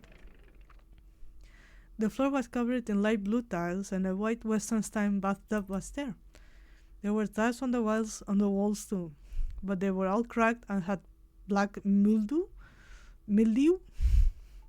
growing all over them, to the point where it was hard to even see the tiles. So it's like a type of fungus, that fungus that grows in the bathroom if you don't clean it. The shower was small, considering how big the mansion was. After getting out of the tub, there was only enough room to dry yourself off. Maybe this is normal for a Western-style bathroom. Yeah, it is. We won't be able to take a shower together, will we? Maybe mushy. What? Did you say something? No, nothing at all. We're also pervert. Just let your girlfriend take a shower first. You asshole. I'll be fine taking a shower alone. You heard what I said, huh? Nami stepped into the shower room. Hey, I wonder if this place has hot water. I tried turning the shower handle just a little. As I expected, the water came out red and cold. So, I guess that's a no. I turned the handle even more. I was giving up on the idea. But no, after a while the water cleared up as it started to warm up. I put my hand under the water. Ah, it's nice and warm. Is it? Let me reach out to touch it too. We are horrible. We are the most horrible person on earth. And I hate myself. Like, what the fuck is wrong with you? We are such a jerk. A mean impulse kicked in and I flipped the hot water off. She just fell off, is covered in mud, is completely drenched. She saw her name on a glass door, written probably in blood, and we are making fun of her? We are so mean. I hate it. I hate myself. I hope I die. Nami glared at me, just a little, and she retreated to the bathroom. My sibling in Christ, please be nice to her. I don't think he can. I don't think he's able to. I'm no longer projecting myself in this scenario. Are you mad? She didn't reply. Wait, do you think she's happy? The real horror is how terrible a partner we are. Yeah. The real horror is the horrible partner we have to be along the way. Back in the bathroom, she moved to take the towel hanging at the side. You're going to use the towel? What's the big deal? I just dry myself off with it after I'm clean. It's not different from drying your hands, she said curtly. Curtly? Whatever. Walk past me and proceed to the shower. Yeah, just leave her alone for like 5 minutes, okay? You're gonna shower in your clothes? I'll take them off inside, obviously. Oh, okay. Alright, I'll go first. Nami shut the door. Oh, this door's tight. It won't shut all the way. The sliding door rattled around, not shutting as it should. Well, it doesn't really matter. I think it would be better if it didn't fully close, because then I would be paranoid that I cannot open it back, because nothing works properly in this house. What are you so upset about? Who cares if it doesn't shut all the way? Just leave it like that. But then I can't lock it. She gave me a scared look. Don't peek, okay? I won't peek. I'm a horrible boyfriend, but I'm still your boyfriend. It's better if it's I see you naked and a ghost sees you naked and then you can't open the sliding door. You promised. If you peek, We're through. We should already be through. Like, I'm treating you so poorly. We should already be through. You shouldn't be putting up with me. Yeah, yeah. In the end, she had to shower with a lock in the door. Yeah, break up with him. Exactly. Break up with me. Like, I no longer deserve to be in this relationship, okay? Through the frost. In the end, she had to shower without locking the door. Through the frosted glass, I could faintly see her hang up the towel and take off her clothes. Don't look at her. Give her some privacy. I was glad that Nami seemed like she was back to normal, and just then, a thought occurred to me. I tried not to look as I promised. Can I join you in there? I tried asking. I made the promise by word of mouth. These hands played no role in it, so they reached to... We are horrible. We truly are the most horrible person on earth. And my cat wants to leave. 1 second.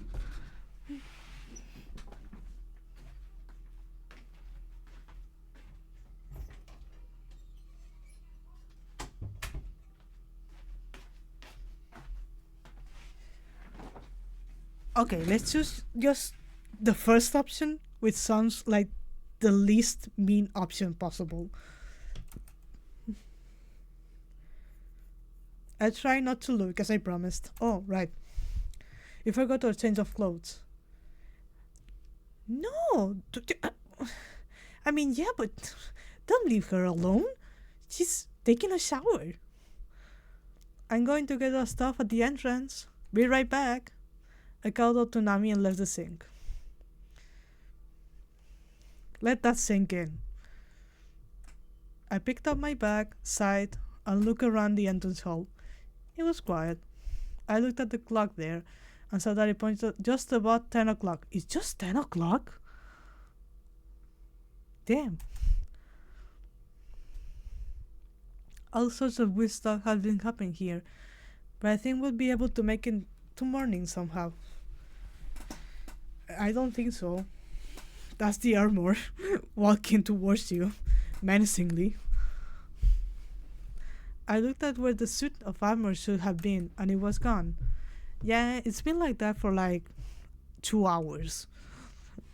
The sound seemed to be coming from the bathroom. I told you. I told you we shouldn't leave Nami alone. The sound seemed... In the bathroom, I returned to the hall. The sound seemed to be moving away from me, as if the armor had turned down the hall. I started running. But just as I approached the front of the bathroom, I suddenly heard Nami scream from inside. Well, shit. What's wrong, Nami? I opened the bathroom door in a panic. I came into the room at the exact same time that Nami hopped out of the shower. Nami's white skin pierced my eyes. What? She was suddenly naked. Yeah, I mean, I hope so. Ah! She looked straight into my eyes. Nami squatted down. Get out! Get out! She had curled up and shouted as loud as she could. Sorry. I flew out into the hallway. Turn around. Okay, sure. Nami noisily shut the glass door. Hey, are you okay? What happened? You know that wasn't on purpose, right? I was worried about you. It was true that I was worried about her, but it's also true that I felt lucky to see what I saw. We are truly the most horrible person. No, don't come in right now. Absolutely not. I won't. I promise. Her voice still had an edge to it. I tried to calm her down with a softer tone of voice. I know. I won't go until you say it's okay. Are you alright though? You said it was hot. You didn't get burned, did you? I hope Nami leaves us and becomes a lesbian. Yes. Yes. Oh. I'm my throat. She deserves a lesbian girlfriend or whatever this is. I'm fine. I got hit by a little hot water. Just hold on a second. What happened? The water got so hot all of a sudden. I tried to stop it, but it just kept pouring out, and it's so cramped in there. There was nowhere to run, so I flew right out of the shower. That's a weird excuse. It must have happened because this place is so run down. Are you okay? You didn't get burned, did you? I'm fine. I got out right away after all. Oh, I'll leave the clothes back here. I set them back in front of the glass door. The door opened slightly and Nami reached out for it. All good, Nami spoke up after staying silent for a while. There was a lot of steam drifting from inside, and the lukewarm steam stuck to my skin. Nami had already finished changing and started drying her hair in front of the mirror. Her cheeks blushed, having come right out of the shower. Sorry about what happened earlier. Don't worry about it. It's fine. I peeked into the shower room. There was still a lot of steam, and the shower was still spraying out hot water. I reached out and touched it. Ow! It's boiling! Told you. If you stayed a second later, you would have been badly burned. Oh, right. Maybe that's why there's so much burn medication in there, huh? I mean, the light bulb started flickering above my head. Lemao. Oh, but it doesn't add up. Why would they only treat their wounds? Wouldn't people generally fix the bath? Well, I can't talk about what goes in a stranger's house. I'm just glad we're okay. What should we do though? It's too hot to reach in there and turn off the shower. You can't just leave it running either. Oh, that's it. I remember seeing a big machine out in the back. This guy like, yeah. The only time his brain works is to say stupid shit like that. Judging by where I saw it, I wondered if it might have been the boiler. I'll go take a quick look at the boiler room. There was a boiler room? I saw something that might have been. I'll go take a look. Will you be okay? I'll be fine. I'll be back before you know it. I said and then left the bathroom. This guy just goes out and in and out, and there's an set of armor just walking around. I'm going to get killed. I passed through the dark hallway and through the iron door, remembering the sound of the suit of armor. Could it be just beyond the door? I got up and turned the doorknob. And my cat is back again. One moment.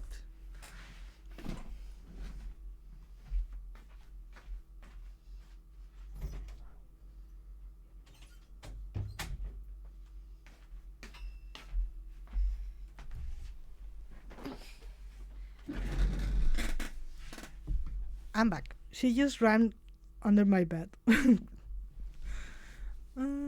I opened the door as quickly as I could and I jumped backwards. Nothing was there. Whew. The rain had almost entirely stopped. Guess I'd better get going, huh? I was about to step out when a hand grabbed me by the shoulder. Ah! It was Nami. What's the big idea? I shouted at her. Can you blame me? I was scared all by myself. Don't go out, it's raining. You just took a shower. She spoke to me in a sweet voice. Can I just ask you not to surprise me? I think you shaved 10 years of my lifespan just now. I mean, you're just incredibly horrible and mean, and you continuously upset your girlfriend, so you deserve to die young, okay? Oh, come on. Okay, I know. Should we go together? I'll get dirty again if I back out. We'll go back out though. What did you expect me to do then? Don't get mad. What is that boiler room anyway? You can see the light from the bathroom over there, right? It looks like there's a room leading down underneath it. So it's closed. I guess so. I'll stay here then. Just come back quickly. What? When you saying how close it is? Aren't you coming along? I don't want to get muddy again. Exactly. After taking another look at Nami, I noticed that she wasn't wearing any shoes. Oh, right. I see. I'll get going then. I headed down the concrete steps. Come back here if anything dangerous happens, okay? What kind of dangerous things do you think will happen? I don't know. A set of armor walking around? I walked along with my left hand touching the wall. As I walked, I heard the sound of wet leaves I was just jostling. Eventually, the wall suddenly opened to reveal the entrance. I went down the dark staircase, shining my flashlight ahead. There, in the darkness, I saw a large and smooth silver machine. Several metallic pipes came out, and off the top, I went right through the walls and ceiling. Just as I thought, it's the boiler. I shined the flashlight to take a closer look at the device before me. What's up with this? The temperature needle was set to over 80 degrees Celsius. Jesus! That's 175 Fahrenheit. Yeah, I guess. Even now, it was climbing higher and higher. It was only just getting warmed up earlier. I hate to think that would have happened to Nami. Is it being hit by the water now? Holy shit, yeah. Yeah. I felt the chill run down my spine. Having found the temporary control knob, I found myself surprised once more. The dial had been set to a whopping 100 degrees Celsius, 212 degrees Fahrenheit. Huh? Why is it set this high? And what's more, it was making a weird noise. Who knows? Maybe the boiler was old and the house itself. I turned the knob down about halfway to 40 degrees Celsius. Now we just have to wait and see what happens. Damn. Maybe they are boiling people, yeah. They're boiling them alive to just make sure the treatment works. How did it go? Nami asked me when I made it back. I found out the problem there. The boiler temperature was set to 100 degrees Celsius. That's like 200 Fahrenheit or whatever he said. What? No, it was done. You got it right away, so I guess it was up 50 degrees at that time. You know what it was when it got to the boiler. 80 degrees. 212, I think he said. Yes, thank you. They would have killed you. I started talking a little faster as I headed back into the mansion. Why would anyone set it to 100 degrees? It'd be too hot to get in. Don't ask me. But it should be fine now. I set it back down to 40. It should be back to normal soon enough. I'll pass on another shower. It's so scary. And I got the mod off me already. Hey, it's your call. You already changed to, yeah? We returned to the bathroom. I wondered if the temperature really went down. I opened the shower sliding door. Whoa! At that moment, hot steam blasted out at me. The steam was white. It looked just like a cloud, but the temperature of the shower's water had already gone down. I reached up and turned it off. It's off now, anyway. Glad that's settled. Nami chuckled. Hey, what time is it? I remember saying the clock earlier. I think it just passed 10. Huh? Weren't you wearing a watch, Nami? I guess I might have dropped it somewhere. I know I had it when we were in the dining room, though. Oh? Well, I had you look for it, but, I made an effort to put on a weak expression. Sorry, but would you actually mind if I took a shower first? That steam made me really want to take a shower. I'll be out in 5 minutes. I'm the most horrible boyfriend in the world. The water's already warm after all. It shouldn't be a problem. I hate you. You don't need to explain yourself. Alright, just wait a second first. Nami went into the shower and took her shorts and polo shirt and squeezed them out. That's what she was wearing earlier before the shower.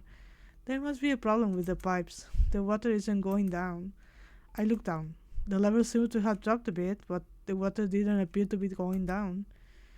Is something stuck in the pipes? It's going to be hair. Going to find hair and some skin because someone boiled alive. I checked around to see if there was a plug, but I couldn't find anything. I peered through a gap in the wall drain on the top. Yuck. You see? Hair. Long black hair had clumped together and waved in the water like seaweed. It was too long to be Nami's hair. This must be what had plucked it up. It creeped me out, making me think of a drowned body. I hesitated for a moment, closed my eyes, and plunged my right hand into the water, into the warm water. I could feel the long, thin hair tickle my hand and fingers. I forced myself not to pay attention to it and grabbed dozens of strands, then I gave them a tug. I felt like a part of it opened it up, some of the strands of the hair having been ripped off. I pulled at it a good while, sometimes weakly, sometimes harder, and everything in between. Eventually, the hair split into two clumps, and far more hair than I ever imagined plopped up from under the water. The wet hair that I pulled up was all twisted together. It looked like some kind of wild animal. I grit my teeth and left the room. The second scariest thing in this game is how gross this description is. It is gross, but it's not Silent Hill placing your hand down a toilet gross, so it's fine. Nami took a look at what I pulled out, covered her mouth with her hands, and looked away. I don't blame her. It was filthy and muddy. The word disgusting wasn't enough to capture it. Disgusting! I threw it all into a trash can just beside the sink and rolled out a ton of toilet paper that was hung on the wall to wipe all of the hairs off my arms. Oh, the Silent Hill stuff is worse, yeah. Maybe someone got a haircut recently? I said, playing dumb, trying to brush aside how creeped out I was. But it wasn't just a joke. It was hard to believe that much hair could clump together just from hair that fell out naturally. I washed my hands using water from the sink and more soap than I normally use. How does it look now? Is it still clogged? The water's starting to go down. Great. There might still be hair in there, but as long as it's good enough for me to take a shower, I'm okay with it. All I know is I never want to touch it again. Alright, I'm going in. I'll get out as soon as I can. Sorry if somebody comes back home in the meantime. Okay. Nami turned to the sink and started washing her own clothes. I forced the door to close, putting a little muscle into it, and I heard the snap shut completely. I'm going to get closed in there. Going to get stuck, and I'm not going to be able to get out. Hey, it does shut after all, huh? The water was hot, but it wouldn't be so hot that I couldn't get in anymore. I slowly climbed into the top. I splashed some warm water against my face and let out a big sigh. I felt like I'd been brought back from the dead. The owner of the house might as well not come back at this point. You could get some rest and be out of here in the morning. I felt better, and so did my thoughts. Though what I was thinking was pretty selfish. It won't be that easy though, will it? I twisted the handle to turn on the shower. The water wasn't ridiculously hot anymore. It felt nice. I had been careless though. I'd forgotten the soap and the towel. I rubbed off the mud that was on my feet and in my hands. The mud turned the water dark. That's a Western style bath for you. I could say whatever I wanted using somebody else's bath. I like how it made me feel. Okay, it's about time I got out, huh? I said it extra loud so Nami will be able to hear, but there was no reaction in the other room. I knocked on the door. I'm coming out. No response. Weird. Did she go somewhere? Oh, I know. She's hiding so she can surprise me. With that in mind, I put my hand on the door and said, I know you're there. But the door wouldn't open. There we go. We're stuck. It opened wide enough to maybe get a finger through, but then it snapped shut again. Come on, I know you're just screaming around with me. Open up.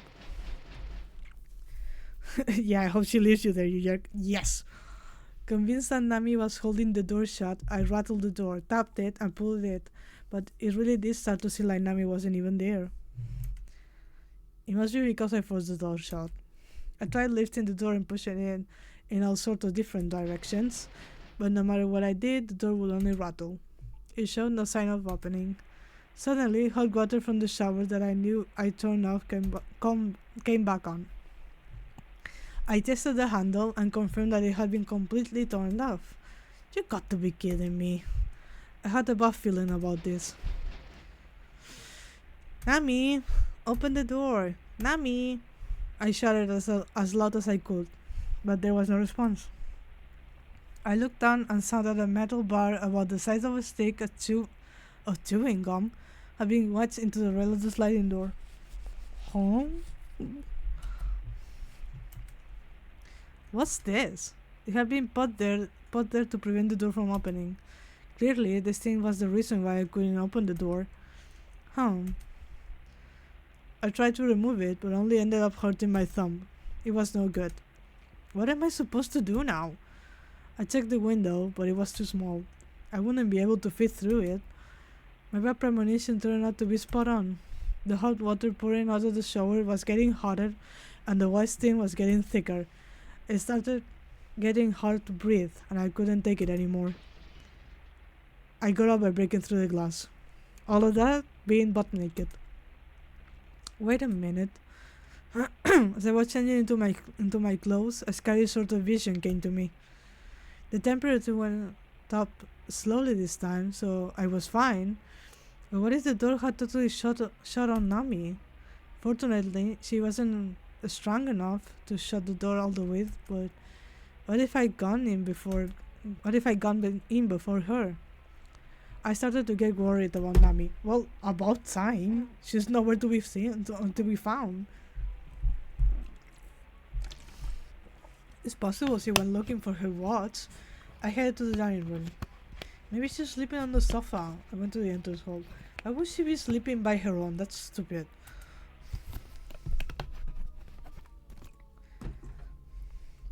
But Nami wasn't there. I went inside just in case. I never looked around in the kitchen further in, but as I expected, she wasn't there. Where could she have gone? I saw a flash of white clothing in the hallway. In a panic, I turned and faced the door, but all I saw was the hem of a white dress. Who's that? Never fall asleep in the scary location. Yeah! I ran off in pursuit as fast as I could. Still, there wasn't any trace of anybody in the hallway. Weird. Nami will never wear anything like that. Without anywhere else to go, I wound up back at the entrance. I could hear someone talking from the second floor. I listened hard, but then I suddenly couldn't hear anything. That's odd. I'm pretty sure I heard someone just now. I quietly headed up to the second floor. Ghost. At the top of the stairs, I could hear someone talking again from the other side of the hallway. As I got closer, the voices became increasingly clear. It seemed to be a conversation between a young man and a young woman. Did whoever owned this house come back? The voices sounded cheerful. I wondered if all of the creepy stuff that went on here was just some sort of misunderstanding. If that were true, then how would we ever be able to explain to them everything we've been doing here? I felt conflicted as I stepped toward the room before me. I figured I shouldn't start with an apology. I lifted my arm, about to knock on the door, but the conversation was suddenly cut short. The door opened slightly. Oh. Did they notice I was here? I froze up and waited for them to appear. A white hand appeared from the gap in the door. A girl's hand. I spoke without thinking. The person inside suddenly drew back. She also seemed to be at a loss for words, but in the next instant, she was suddenly apologizing. I'm sorry, Huh? It was Nami's voice. What? Nami? Raccoon? I opened the door fully and saw Nami standing there. You gotta be kidding me. What? The tension I was feeling was gone. What were you doing? I thought the owners of the house came back. I did too. Don't surprise me like that. Why did you even come to a place like this? I was so worried about you when you weren't there after I got out of the shower. You don't understand. Just listen. Nami's eyes started to sparkle, and she was about to tell me about some sort of grand adventure. I went looking for my watch, and I heard talking. I figured the owners of the house came back. Same here. That's why I came up here. And the thing is... Nami laughed and slapped my shoulder. It's so weird. Just listen, okay? I'm listening. What do you think it was? Who knows? Exactly. So listen. I already told you I'm listening. She was starting to irritate me. I nervously knocked on the door. They didn't respond though. They just kept talking and I opened the door and then is it going to be a radio? And then don't laugh, just hurry up and tell me. Nobody was there. So what do you think it might have been? A radio. A radio you turned on. Stop screwing around with me, alright? I'm worried here. I raised my voice at her.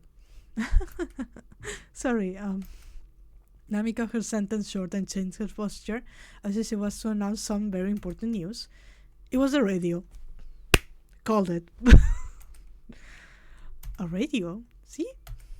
Right there. Nami pointed to the black radio in the middle of the room. Right. Well, then why didn't you come back down afterwards? I was worried. Yeah, about that. Nami looked on the top of the dresser. Oh. There were two Western-style girl dolls that had been placed there. Both of the dolls were wearing the same exact outfit, a red cloth jumper suit. Nope. Nope. Feel like I've seen these dolls somewhere before. These dolls? I picked them up. Let me have them. Nami took them very delicately with both hands and pressed both of them against her cheeks. Huh? Nami looked so relaxed. It was a face I'd never seen her make before. Yeah, because you are such a mean boyfriend that doesn't deserve Nami at all. What is it, Mad Father? Is it a Mad Father, Eve, or that one doll that shows up, I think, in like 2 arcs of Higurashi? Are you okay? These dolls feel familiar somehow. They made me feel like a kid again. They just look like dolls to me, but I guess it's because I'm a guy. No, I wouldn't say that. These are special. Okay. Nami closed her eyes, lost in the moment. I'll never understand women. Yeah, maybe don't date them. Date a man then. I don't know, be horrible to another man. Well, anyway, I saw someone kinda like a doll earlier. I'm guessing she's the owner of this house. Yeah? I think it was a lady in a white dress. Nami looked at me. She seemed as though she was still dreaming. It concerns me a little, so I let her go back down and check everything out. I turned to leave. Okay. Nami reached out and placed the dolls back, like she was handling some great treasure. As she left the room, she waved sadly at the dolls. Bye-bye. Alright, let's continue our search, shall we? Yeah. Nami still seemed a little out of it as we headed downstairs. This door seems suspicious. It also has a lock outside. It was the door at the front of the entrance hall. Maybe the lady in the white dress went through it earlier. I opened the door. It continued deeper into a long, dark room. It's like a tunnel, huh? There were candlesticks lined up against the bare stone wall. I turned on my flashlight. There was a door in the back. If we opened that door, Nami started muttering. Yeah? Well, we'll be back in the entrance hall again. Like we went back in time. Huh? Nami, are you okay? Huh? This hallway is a tunnel that goes back into the past. Eh? She said this with a serious look on her face. Huh? You're not making any sense. I paid her no mind and continued along. This is just House of Liz now. Yeah. The door was a slated shutter type. I could feel the wind outside blowing through the gap. The floor right in front of the door was soaking wet. Once we open this, we'll be back in the entrance hall, right? I opened the door. Whoa! Suddenly, I felt something cold touch my face. It was a cluster of vines wet from the rain. I pushed my way through the vines and made my way out. There, I found a balcony facing the back garden. Wooden scaffolding had been set up there a long time ago. It had become worn down over the years. Don't step out, you're going to fall. In the center was a single wooden table that had started to rot, with 3 deck chairs set around it. Each had been turned to face in different directions. There was an overhead trellis with vines hanging down, making it look like the entrance to a haunted house. The rain had stopped, but water still dripped from the vines, hitting my face and shoulders. What an awesome entrance, huh? I had intended to be cynical, but it seemed like Nami hadn't heard me. She suddenly tugged at my hand and pointed to one of the pillars holding up the trellis. Hey, look at that. Hmm? Isn't there something shining there? It's true. That pin looked like a long, thin shadow, and I could see a dim yellow light near the bottom. It didn't seem like a flame or an electric light. It was a gentle light with some kind of sheen to it. It's that one light that they use in horror games, so you can pick up things from the ground. Is it the spirit of Princess Kaguya? Eh?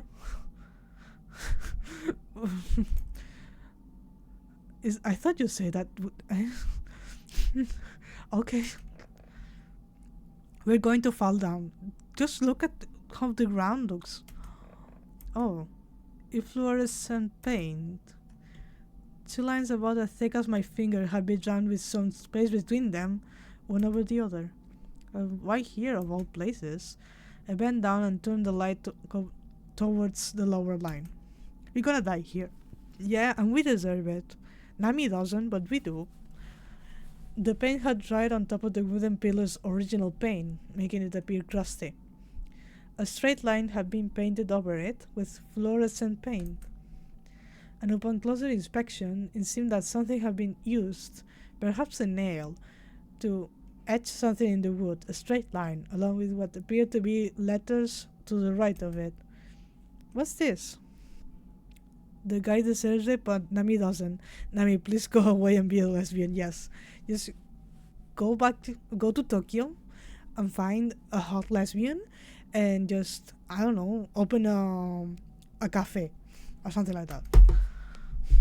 What's this? Something's written here. I strained my eyes to see what it was, but it was old and worn out and crusted with paint, so it was too hard to see. We'll be able to read it if we scratch off the paint, Nami said, as she started scratching away at the paint with her finger. Don't do that! You might get just some wood on your finger. You're going to get prick or whatever. It was fun watching her hard at work, peeling away the paint, and soon the pillar revealed what was written underneath. Nami. That's what has been carved here. It felt like there was something black in the pit of my stomach. Nami stopped moving her finger the moment she saw it, but then went right back to peeling away at the paint. Hey, Nami. I tapped her on the shoulder from behind, but she ignored me and kept working on scratching away the paint. She ended up scratching off the paint up to centimeters above and below the painted area. Most of the old paint had been totally scratched off. Oh, this is like Haunting of Hill House now. I haven't seen it, so I can't comment on it, but I believe you. There were actually 2 lines underneath both sets of lines, for a total of 4 in all, and beside each line was a name. The names Nami, Naomi, and Nami have been carved in that order. So I guess this is just in different kanji for the original game. Slowly, Nami looked back at me. She had a stoic expression on her face. Comparing heights. Huh? Oh, right. I see. I wonder who Naomi is. Oh yeah, that makes sense.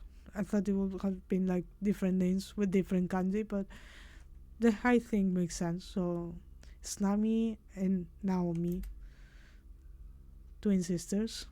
Well, I'm Nami, right? But who's Naomi? The mommy. Hey, what are you talking about? I gave Nami's shoulder an exaggerated slug. That's just the name of the girl who lives here. You're overthinking it. Am I? You are. It's just a coincidence. What's wrong with you, Nami? You're not acting like yourself. You look really dark too. I hope it's just a coincidence, but what about that lady you mentioned earlier? The one in the white dress? I had to step away for a second, but I'm back. I don't know if you saw it, but basically she was just scrapping at the wood and found out there's like, when you're little and your family takes your measurements to see how much you have grown up. So this was like her name Nami on the wood, and then above was Naomi, so another name, and then there was again Nami, and then Naomi again, and we're just talking how, oh, this has to be a coincidence, and it has to be, it can't be anything weird, and things like that. I hope it's just a coincidence, but what about that lady you mentioned earlier, the one in the white dress? Huh? She looked like me, didn't she? Big sister and little sister. Yeah, I think like the person in the wheelchair has to be Naomi, who's also haunting the place as a ghost. So they think they saw a woman with a white dress. So it has to be like that. And instead of being two brothers who kill each other with the Otogirisou story, it's two sisters who killed each other. And one wants revenge, so she's saying she's looking for Nami specifically. She looked like me, didn't she? I I didn't see her face. Oh. All sorts of questions came to mind. Yeah. My back kinda hurts. Why won't Nami's name be in a place like this? What did Nami mean by that? Like, yeah, I didn't mention seeing anyone's face, just seeing a woman in a white dress. Nothing else.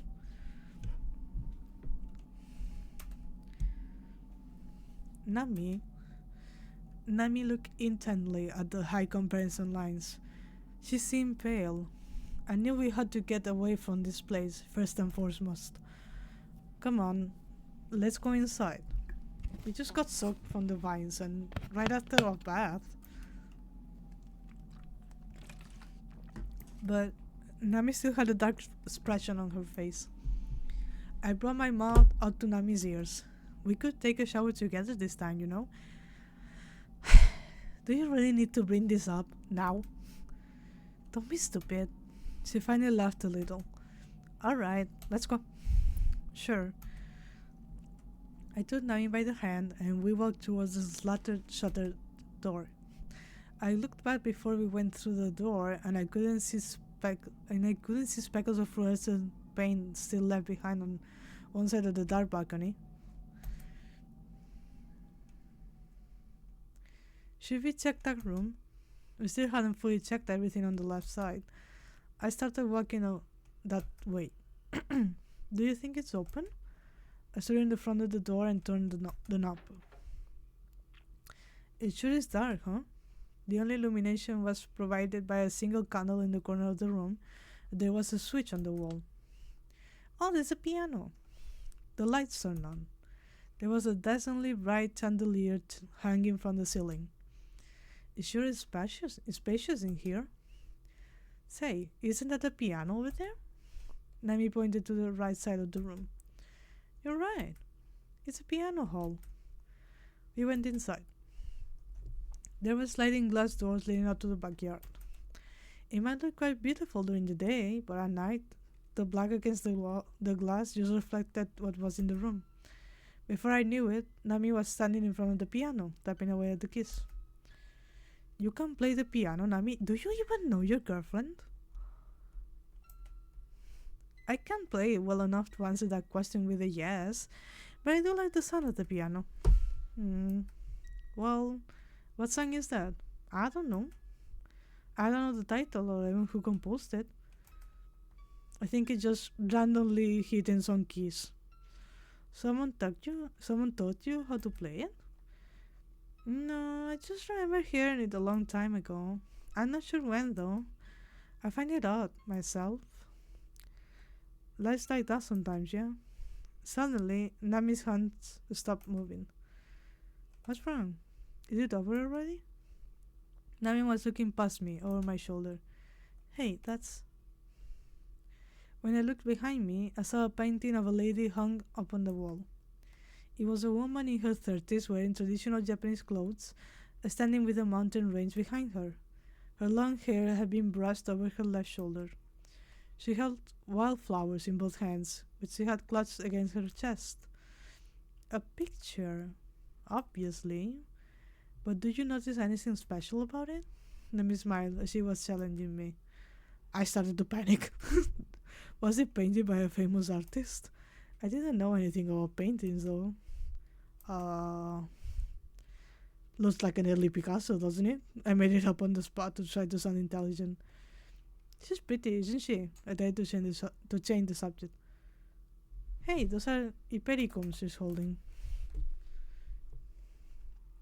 Oh yeah, now that you mention it. But there's something else too. Doesn't she look like me? Huh?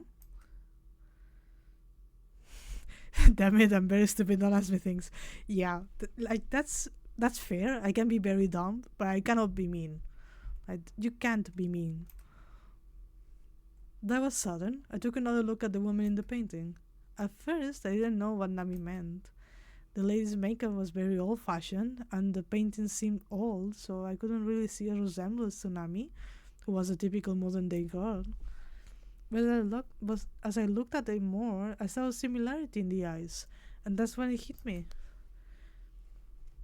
Nami bent her head the same way whenever she smiled, and had the tendency of slightly lifting her chin up.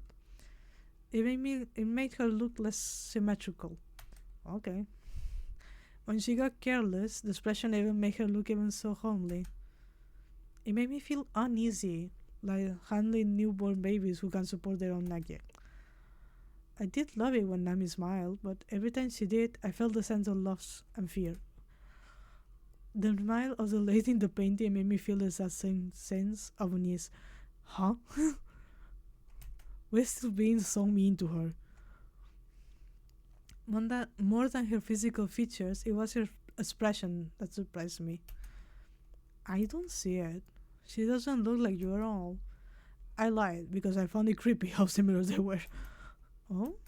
Nami smiled slightly and tilted her head. It was like the painting had come to life. Oh! It sent a chill down my spine. But, you know, Nami, you're not as pretty as her. I want this guy dead. I truly do. I turned away so I didn't have to meet Nami's gaze. So you're saying I'm ugly? Brother, yeah. Nami slammed the piano keys and stood up. You I should just die. I should light myself on fire and die. I didn't say you were ugly. You said it just now. Suit of armor, please come in and stop him. Yes. No, I didn't. Yes, you did. Nami pouted angrily. Now her face looked nothing like the picture. No, it's just. I started to lighten up my expression. Okay, I said it. But are you just teasing me? They are not playing the piano for you ever again. Nami turned her back to me. The wind blew at that moment. Uh-oh. The curtain blew out to the lit candle on the piano and caught on fire, which quickly spread across the entire curtain. Well, shit. The burning curtain fell over Nami's face. Nami! I pulled the curtain off in a hurry. The metal part that attached to the rail ripped right off. It held it to the floor. I stumbled on it with my feet in a panic. The fire was strong, but fortunately the thin curtain didn't provide me much fuel. Since I had nothing else to travel to, I managed to extinguish the fire. Whew! The whole house almost went down in flames. Are you okay, Nami? She didn't respond. She stood there facing the wall, her back turned to me. What's wrong? A burn? When I asked this question, Nami turned to me and slowly nodded. Where? Where's the burn? Oh gosh, I hope she's not hurt.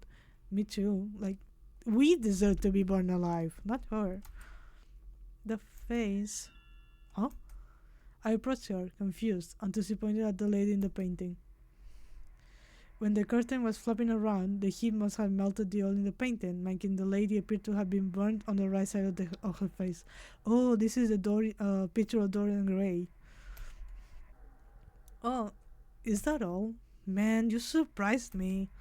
I thought you meant your own face. I laughed, relieved, until Nami said something that made no sense. Mom? Sis? What do you mean, sis? I didn't know what she was talking about. Nami's an only child. I stood there dumbfounded. And then Nami suddenly started trembling and ran for the exit. Where are you going? Where are you going? Why are you running? Why are you running? Flustered, I grabbed Nami by the arm. Let me go. I had to find that mummy. Or else... That mummy? The one in the wheelchair? Yeah, so let me go. Nami struggled so hard I thought she might rip my arm off. Calm down, Nami. What's going on? I should reread Dorian Gray before they make a horrible remake.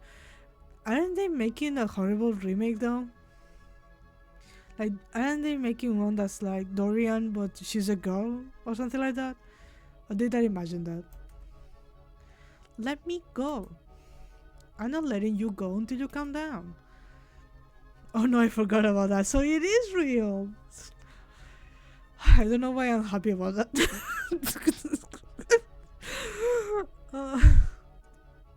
Shit. Anyway. Another remake that we're not watching. I'm not letting you go until you calm down. I grabbed Nami by both shoulders and looked her straight in the eyes. What's this all about?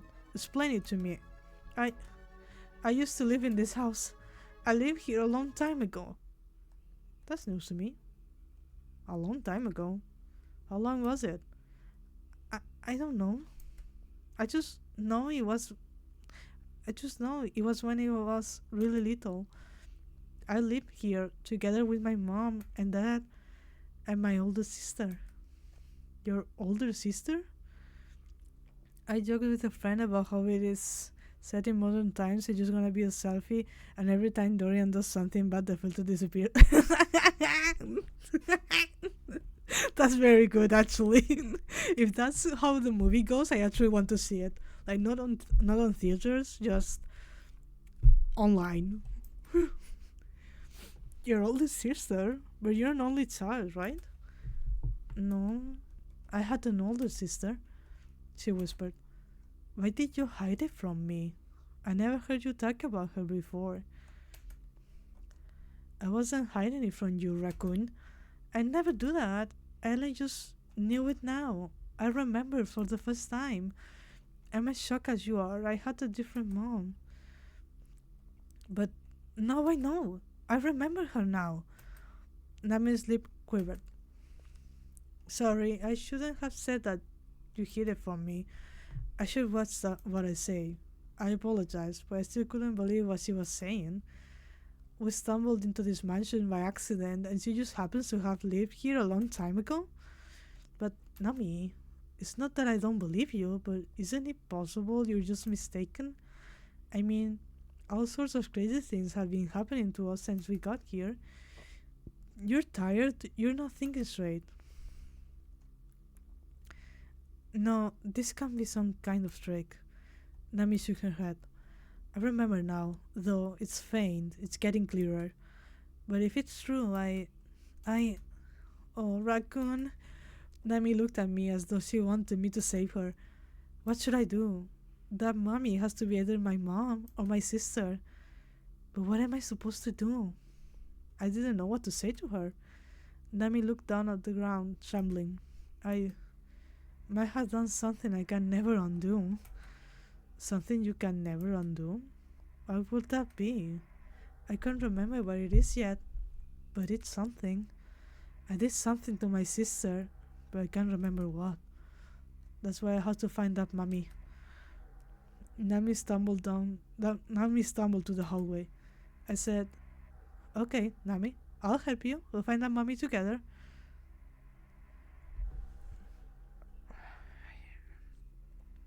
Mm, I mean, she's very pressed about it. I'd rather just go with her, you know? Okay, Nami, I'll help you. We'll find that mummy together. Nami and I left the piano room. It was silent in the hall, as if nothing had happened. We should start searching from the second floor, shouldn't we? We slowly trudged upstairs. Nami had said what she said, but it made no sense to me. She found her name here and experienced all sorts of strange things, but she's just confused. Once we check through everything, we'll get some rest on the sofa. Tomorrow, the two of us will probably be having a good laugh about all of this. Okay, should we start checking from the second floor? As we headed up to the second floor hallway, I turned and looked behind me. Huh? Nami wasn't there. Oh shit. Where did you leave your girlfriend? Did I lose her somewhere? I was sure she was right behind me. I looked down into the hall on the first floor. Where did you go? I checked down the second floor hallway. She can't be in the second floor hallway. She was behind us, so it has to be the first floor. How do you lose a whole ass woman? You don't treat her right. That's how. That's what we have been doing all this time, not treating her right. That's how you lose a woman. Okay, just follow my logic. If we look behind us to see if Nami is there, she can't just be on the second floor if it's just on the top of the stairs. So we need to go to the first floor. I looked down into the hall on the first floor. When I turned around to face the sudden sound I heard, I saw a wheelchair with nobody on it racing toward me at high speed. What is it going to do? Whoa! I had dodged the wheelchair by the skin of my teeth. The wheelchair collided with the handrail of the stairs. If it had hit me, it might have fallen downstairs along with the wheelchair. But there was something else that I was more concerned about. I caught a glimpse of the person who thrust the wheelchair toward me. It looked like Nami, so that's Naomi. Could she have done it? No, she was behind us all along. That was going too far just to be a joke. Could the confusion that she was feeling have driven her crazy? No! Man, you're the worst person. Glancing at the wheelchair, I noticed something silver shining on it. It was a wrench. Oh, hey, this is my wrench. You had a wrench with you? The wrench was wrapped in tape and had my name, Raccoon, written on it. Huh? You put your name? Whatever. You know, I'm not going to. Just do you. I've been using it to do maintenance on my car. Yes, the completely totaled and burning down car. Who carries a wrench around, right? Who brought this here? At that moment, a door opened nearby. Oh, Nami. Nami had a stoic look on her face. You had me worried there. I ran over to her, but Nami took one look at me, stepped back into the room she was in, and shut the door. Nami? Hey! I dashed over and opened the door. Nami had buried her face into the bed on the right-hand corner of the room. What happened, Nami? Nami didn't look up. She just pointed at the desk. It looked like she was just started crying. There was a single photograph on the desk. Oh, look at them. They're so cute. It was an old photograph with a sepia color tone. In the photo were two girls, probably around 3 years old, standing next to each other wearing the same white blouse. Not only were they wearing matching clothes, they looked perfectly alike. I'm guessing they were identical twins, conceived from a single egg. When I saw the photo, I immediately understand what Nami was thinking, but I asked her anyway. So what's the big deal? I hate him. That photo, she looks like me, doesn't she? I could hear Nami's voice coming from under the bedsheet. It sounded like she was crying. How so? I don't see the resemblance. Yes, sir. Yes, sir. Sir, thank you for mansplaining how my identical twins work. Take a closer look then. Why? There's no way either of these little kids turn her into a girl as beautiful as you, Nami. Stop it. That's enough. Enough of what? Look at the name tags pinned on the chest. Name tags? The two girls in the photo did have name tags pinned up to their chests. One was Nami and the other was Naomi. So what? It's just a coincidence. When I hesitated to say any more, Nami looked up at me. The second our eyes met, she covered her face with her hands and jumped straight out of the room. I'm just making it worse. I'm just being a horrible person all the time, and I'm making her cry. It was all too much. I was just dumbfounded. You are both dumbfounded and dumb. Was everything that Nami said true? Did she really live here with her sister? Then what wasn't Nami but Naomi? If they were identical twins, then it wouldn't be out of the question. But why? Poor girl's so confused and this guy is not helping and I'm so sad for her. Yeah, like, it just be nice. Like, it is free to be nice. But why? Why would Nami's sister mess with my car and attack me? What did I ever do to her? Now that I think about it, I remember what happened in the shower. Maybe that was Naomi too. I don't know why she would have a grudge against me, but one thing was clear. She was trying to hurt us. I started to get worried about Nami. Nami! When I went out to the hallway, the door further ahead closed. It was probably Naomi's room. I started walking that way, but when I looked down, I could see wet footprints that led to a different room. I also heard the piano coming from below. Where could Nami be? I ran to the hallway over to the door that had shut. I hurried to the piano hall. I followed the wet footprints. I mean,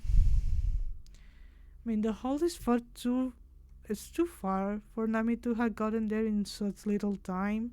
She wasn't wet, so it couldn't be the wet footprints. So maybe the bedroom? That makes sense to me. I ran to the hallway over to the door that had shut. Strangely enough, nobody was inside. That's weird. I'm sure I saw someone just come in here. I took a peek in the cabinet and under the bed, anywhere a person might be able to hide, but nobody was there. I happened to notice an old diary on the desk. Oh, it's blue. On the cover it said Year 1, Class 3.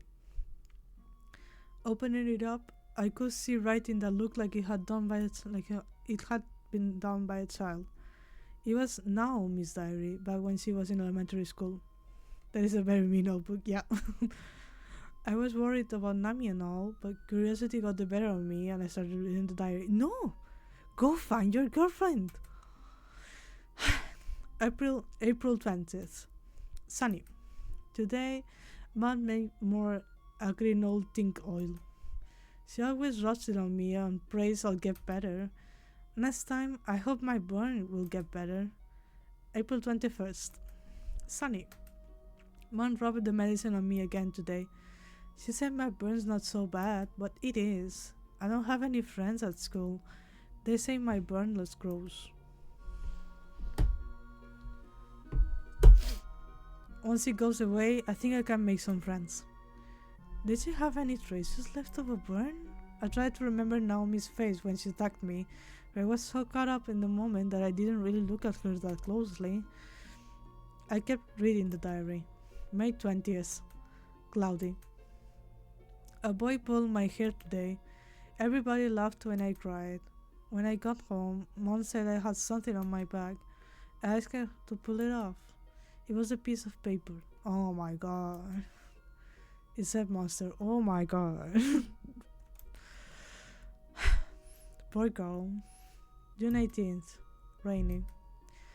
Used up all the medicine, but my burn didn't go away. Mom told me not to worry and the burn will go away when I get older, but I just want friends. I hate children. I'm always alone. Her writing was childish, the sentences were short and disjointed. At times, it seemed like she was just writing down her memories, but every memory she wrote in the diary was bad. This is this is so messed up. Children can be so horrible. Sadly, yes. Yes, they can, and they shall always be. She blamed all of her bad experiences on her burn. There was another notebook on the desk. It was another diary, but this one was written by an adult. Jan 3rd. Despite having used that new medicine for a whole month, the burn on my forehead is stubborn. It refuses to heal. I can only guess how long it might take, but eventually, a day will come when I'll be able to leave this house. I must I alone suffer this burn. I must I alone be burdened by such misfortune. I cut my hair again. July the 3rd. Today, I learned for the first time that I had a twin sister. I knew Mom was hiding something from me for the longest time, but I found her diary stuck in the drawer. I asked her why she never told me about her.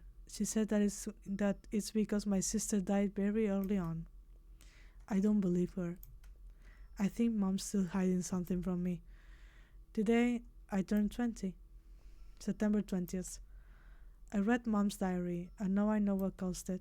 I know that my little sister was the one who started the fire that burned me. Mom told me that Nami died in the fire at that time, but she can say whatever she wants. It's obvious to me that she's lying. It's obvious.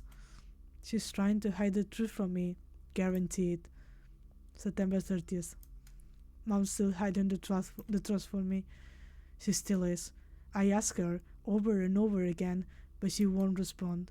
She just sits there silently. I asked her yesterday, and the day before that, and the day before that. Nothing. No reply. I'll ask her again tomorrow, and the day after tomorrow too. I keep asking her until she tells me. October 15th. Mom just won't listen. She never says anything anymore. She just sits in her chair without a single word. She won't even open her eyes. I don't even care anymore though. I'm going to go and find Nami. November 5th. Mom, why don't you ever eat? I went through the trouble of making soup for you. You've gotten so thin ever since you stopped eating. I even untied the rope so you could eat, but you still won't. Is it because you're mad at me for keeping you shut in your room for so long? I mean, I'm not mad at Nami anymore. I even managed to make some friends. Shit. Shit. December 30th. Mom died after someone locked her in a room. You did, Naomi. Who could have done such a thing? I lost the only family member I have. Mom, I'm so lonely. I wish I was that too. February 14th. 49 days have passed now, Mom. I grieved for you the whole time, but I had forgotten about Nami. I still have Nami. She must be left somewhere out there now. I want to see her soon. I'll introduce her to my friends, and then we can all live together. I know we'll be happy. We're sisters after all. Nami. The diary ended there. This means she killed her own mother, didn't she? I felt panic start to set in. I have to find Nami right now. When I turned around, I saw someone peeking in at me through the gap in the door. Who's there? The face disappeared. Was that Naomi just now? I went out into the hallway. The figure had just gone into the room behind the next door over. It was the room I never opened. It took him this long to worry for Nami, yeah. That's the type of person that we are. I got the normal. Oi. An electric current surged through my body. My hand wouldn't lift the knob. I felt my vision go wide, my consciousness growing further away. Shit. Did we die? I mean, I kinda deserve it, honestly. Nami. You're so cute, Nami. I could hear someone muttering. I opened my eyes. The light from the chandelier was bright. Ugh. I tried to get up, but my hands and legs were bound with a rope. I couldn't move. I turned my head to the side and saw some yellow flowers. They were hypericums. This is that coffin, isn't it? Did we see a coffin? I don't remember seeing a coffin. I had my hands tied behind my back and I'd been placed in a coffin full of hypericums. Your hair looks good like this. I heard that voice again. Exactly when did we see a coffin? Okay. The voice sounded just like Nami's. I raised my head, but I only got a small glimpse out of the coffin. I saw that Nami had been made to sit in a wheelchair, and the girl in the white dress was combing her hair. That must be Naomi. I didn't know if Nami was asleep or knocked out, but her eyes were closed and she seemed to be totally unconscious. Next, some makeup. The girl turned to face my direction. In a panic, I put my head down. There was no point causing a scene when I couldn't move. I figured out it was best to pretend that I was still unconscious. I held my breath and listened to what she was saying. I almost remember you. I remember a girl I used to play with when I was little. Mom told me that she moved away, but she was just trying to trick me. Even when I found out I had a sister, she didn't want me to meet you. She said you were dead. What a terrible excuse for a mother, wouldn't you say? But I knew I'd meet you one day, and when I did, I swore that I'd take care of you. I thought about doing this sort of thing for so many years. I wanted to comb your hair like this, I put on makeup. Naomi seemed to be genuinely happy as she laughed. What had happened to all of the resentment that she had poured into her diary? We really do look alike, though. Aside from the burn. You know, I went through a lot of pain up until junior high school because of this burn.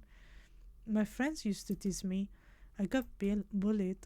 I ended up becoming a shut-in, which only made me feel lonelier. After junior high school, I pretty much never left the house. I lived with mom here, just the two of us. I didn't have any friends, not one, because of the burn. Now my stomach boy had suddenly grown coarse. Surprised, I lifted my head up. I could see that she was hugging Nami's unresponsive head. She had gritted her teeth, scowling to hold back her anger. She didn't know that I was watching her, and the thing is, I was surprised with what I saw. I saw their faces side by side. Naomi had kept going and on about her burn, but their faces looked exactly the same to me. Clearly, the burn wasn't the problem. Her problem was a mental one. Naomi's lips quivered with anger, but after a moment her shoulders dropped and the expression on her face became gentle. But even though I didn't have any human friends, I had all sorts of other friends. Do you know what kind of friends I had? Well, I had the grass and the flowers, the stars and the wind. You probably don't believe me, but it's true. You can't believe your own sister. It was amazing. Countless flowers in a field would each tell me a love story. The wind and the stars would quietly whisper poems like gems in the cool hours of the early morning. So those were the friends she wrote about making in her diary, huh? She really had become totally locked in her own world. People are terrible, you know? You can't trust someone and have that trust fall apart in the blink of an eye. Someone we have faith in until yesterday might today become a monster the likes of which we've never seen. one that would bring us so much pain. I know that you're the one who gave me this burn. I despised you for that a long time ago. But I don't feel that way now. People aren't terrible. The stars and the wind have told me that much. The trees and the flowers, my friends. I'm happy now, Nami. And I want you, my little sister, to be able to experience that same happiness. The wheelchair started to move. Come on, let's go. It's going to be hot, but it only hurts for a little while. Naomi intended to burn Nami just like she had been burned. Wait, I shouted. Naomi turned to face me. Oh, right. I need to close the coffin. She drew closer. It was so slowly, but I couldn't even lift a finger to stop her. Nami! Wake up! Nami! I shouted as loud as I could, but Nami wouldn't open her eyes. I must thank you. You brought Nami to me after all. Sleep well now. Naomi pushed my body down, and while she closed the lid, she tossed the lit candlestick inside. Jesus, it won't be so dark in there. Not with this. Well, damn. Oh, it's hot. I tossed my body away from the fire. The candle continued burning in the coffin. You bitch! You wanna burn me to death in here? The hypericons in the coffin were freshly picked, too fresh to catch fire right away, but the flames could spread to the cloth lining of the coffin, and even if the fire didn't kill me after that, the lack of oxygen would. I needed to put out the fire. I was about to roll around the coffin as hard as I could, hoping to put out the fire, but it occurred to me that I might be able to use the candle to burn away the rope, so I brought my tired hands closer to the flame. It's so hot. Arrgh! I gritted my teeth there in that small coffin, my body writhing. Hurry, hurry. Just gotta break through. There! I ripped open the lid.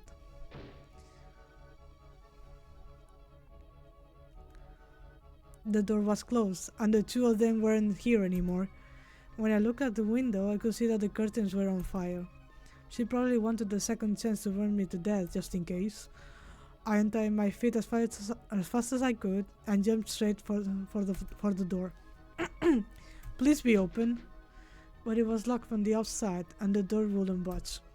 That's what I keep saying. There's a lot of doors with locks from outside. I looked around the room, but it was empty aside from the coffin. The flames on the curtains were starting to fill the room with black smoke. If I didn't get out of here soon, I'd be smothered to death by the smoke. I dragged the coffin to the front of the door, stood upright, and knocked it over as hard as I could toward the door. The hinges popped off and the door opened. Nami! There was no trace of either of them. Where did you go? I opened the door that was right in front of me. Oh fuck. The moment I opened the door, something swoosh right in front of my eyes, almost hitting me. When I looked down, I saw the eyes that the suit of armor had been holding. Was she inside of the suit of armor? Did she get inside of the suit of armor? That's actually really smart, though. Had the odds been rigged to fall when somebody opened the door? If I had walked into the room faster, I had been dead. I need to be careful. I looked around inside the room, but nobody was there. Thinking it might be useful, I picked up the axe. Holy shit, that is smart, right? She was just there inside of the suit of armor walking around. It doesn't explain the phone though. Thinking it might be useful, I picked up the axe. I might be able to use it to open a door. Who knows what other traps might be rigged when I open a different door. I had a good idea of where Nami and Naomi had gone, the room I had tried to enter earlier but couldn't. When I tried to go inside before, Nami was oddly scared of it. Could be that room, the room we didn't open. I need to step away for a few minutes, that's fine. I think I also going to stop for a moment so I can get another tea because my throat is a little bit sore. So let's just leave it here for a moment. Let's pause it and be right back in like 5 minutes.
Okay, I'm back. Uh, Let's just read this all over again.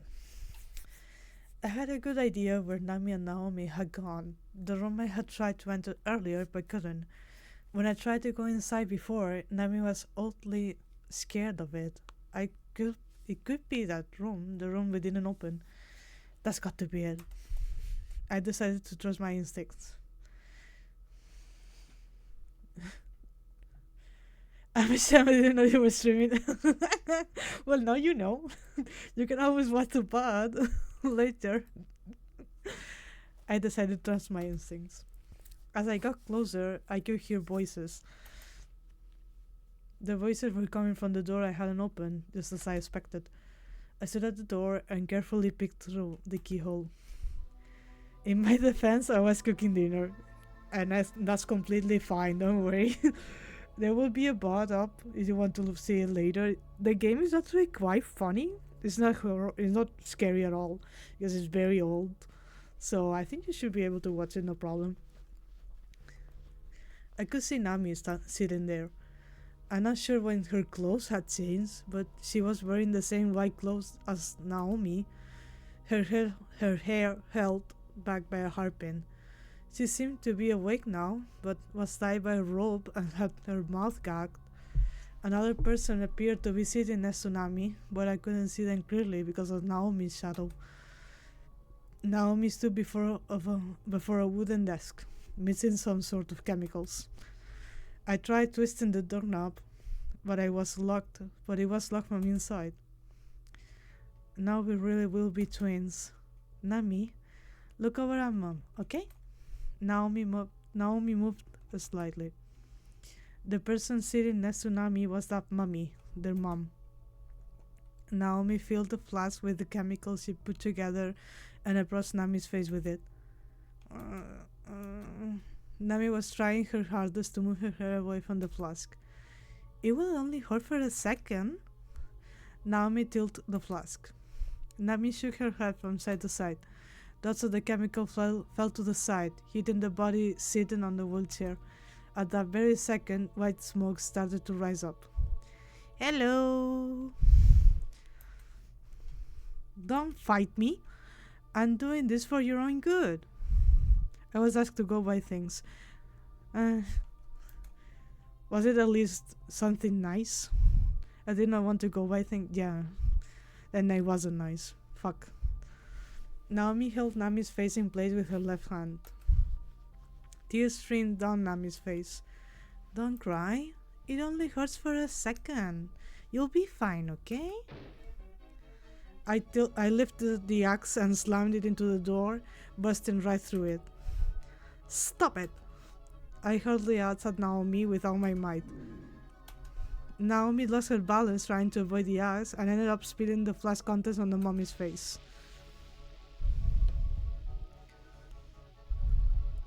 No, it was mice. You went outside to buy mice. Before my very eyes, the mummy's entire face was melting away. Oh, Mom, your face. Flustered, Naomi cast me a scornful look as I undid the rope that had been used to tie Nami up. Raccoon! Nami! There was a loud sound and the room shook. We are shooketh. Those flames from earlier must have ignited something somewhere. How could you? How could you do this to my mom? Naomi, I'm sorry, girl, but you clearly are the one in the wrong here. Naomi looked straight at me with a crazy look in her eyes. Let's get out of here. I pulled Nami by the hand out into the hallway. There was the sound of another explosion. It shook the whole mansion. We were falling over ourselves as we ran downstairs to the entrance hall. We can't get out through here. Oh yes we can. I gripped the axe in both hands. At that moment the floor of the entrance hall erupted in flames. No! No, we can't get near the door. Nami! Stand back! I hurled the axe at the aquarium. But what came pouring out of the aquarium wasn't water. Somebody had swapped it up for something else, because what came out of the aquarium was a big black cluster that had unfolded slowly and spread out on the floor. Oh. Snakes! A huge pile of snakes. My god. There's a door on the other side that takes you to the greenhouse. Just go outside that way. The snakes crawled along, trying to avoid the fire on the floor, which forced us to separate. Raccoon! It's no good. These are venomous snakes. Nami, go through the back exit. I'll lead through the terrace. We'll meet up in the garden out back. What the fuck? This is just very campy all of a sudden. You have to make it, okay? And as she said that, Nami ran down the hallway. I opened the nearby door that led to the garden terrace from the entrance hall and ran through the pitch black passage. Nami! When I made it out of the garden in the back, I used the terrace stairs and faced the rear exit of the mansion. Nami had to come out through there, but then the flames started to pour out of the underground room with the boiler. Oh, right. The explosion came from the boiler room, of course. The boiler room was really close to the bathroom and Nami had to pass by the bathroom. Was she going to be okay? Yeah, no, duh. Obviously. Nami still hadn't come out. I ran over to the rear exit. I ran past the kitchen. Nami still hadn't shown up. I ran past the back of the bathroom. The door Nami was supposed to pass through still hadn't opened. Nami! Nami! I went past the burning boiler room, and just as I made it to the concrete landing by the back exit, the door finally opened. Nami burst through the door like she had really leaned into it. Nami! I almost collapsed onto the landing as I hugged Nami. Nami, you gotta keep it together. Flames were already starting to reach outside of the mansion. The glass windows started breaking. I tried to shield Nami as we ran to take refuge at the greenhouse. Just stay outside, it's raining. You'll be fine. There at the greenhouse, Nami was exhausted. I sat her in the flowers and kept calling her name. Nami, you're okay. We're safe. Nami slowly opened her eyes. Nami? Oh, I'm so glad. I held Nami in my arms. I looked behind me. The mansion was ablaze under the night sky. Nami stood up and looked at the mansion. Nami? At that moment, the blazing mansion fell with a huge crash. Jesus. Okay. Go off, I guess.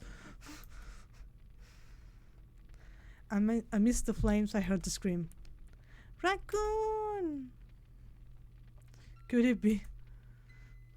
Nami turned back to me, slowly, holding up her hair, showing me her forehead.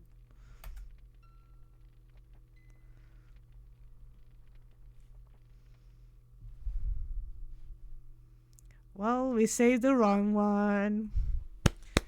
Of course, we couldn't do anything good because we're horrible. It was the most horrible boyfriend on earth, and we got our girlfriend killed because we're horrible.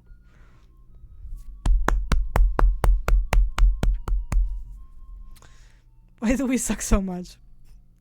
We're a protagonist in a Japanese game made by Chunsoft. So there you go. That's why. I mean, it was still fun though.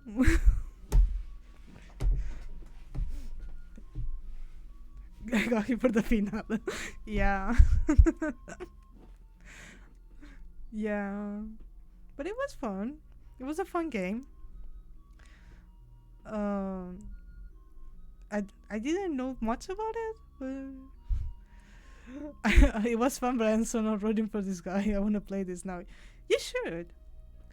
I can tell you how I played it. I don't want to say it out loud here. But yeah, I wanna play it again just to pick up the options, and see what happens if the ending is the same or not, because it is a choose your own adventure type of game. So I wonder if you can, like, I don't know, save Nami, or like Nami can go by herself and don't be stuck with the horrible boyfriend that we are. Maybe we can actually help Naomi, or maybe that's too much for a game from the SNS. But yeah, I like the story. It was nice. It was a nice little game. It was fun. We were horrible. But that was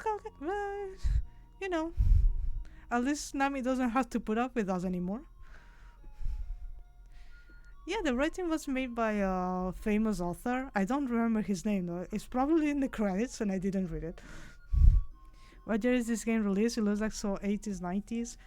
It's from the SNS, so the Super Nintendo, whatever, what else was I said? Let me check. I think it's the 80s. Otogirisou. It was released. Where is it? 1992. It's one of the very first visual novels that Chunsoft, the original, what's their name?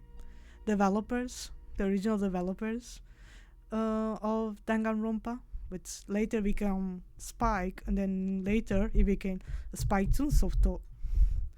So thanks to this game, we had Danganronpa. So thank you, Otogirisou, for giving us Danganronpa. Try again. Another day though. It is very late and my throat is like killing itself. It will literally burn me from the inside. The game is the reason we had Komaeda, probably a curse. Yeah. You're probably right, honestly. Let me just change over here. There we go. No fucking Komaeda. But she isn't wrong though. It is probably the reason why we had Komaeda. Like, there's, I don't know if it's because it is made by Chunsoft, but the idea that some of the lines that were written and said in here are also used in Danganronpa. The one, the one about the windows and everything, and that was very Danganronpa-esque. What else? It's I don't remember there being a. I know there was like, was it a music room or a sports room? I don't remember. See, Komaeda spam from this. I don't know. I'm just happy that Chunsoft didn't just delete this out of the face of the planet. Like, it's not available. You need to find a way to play this, but I would like it if they just released a bundle without the original visual novel-esque games. Exactly like that, exactly. The thing is that I don't think they will ever do that because they're cheap. But yeah, it was a good game. I would like to play the other visual novels that they have, but they're a little bit more difficult to find.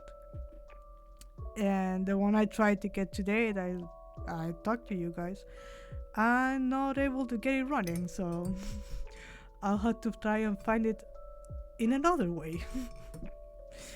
I also want to play Yuya Midori, but that one is still Japanese only.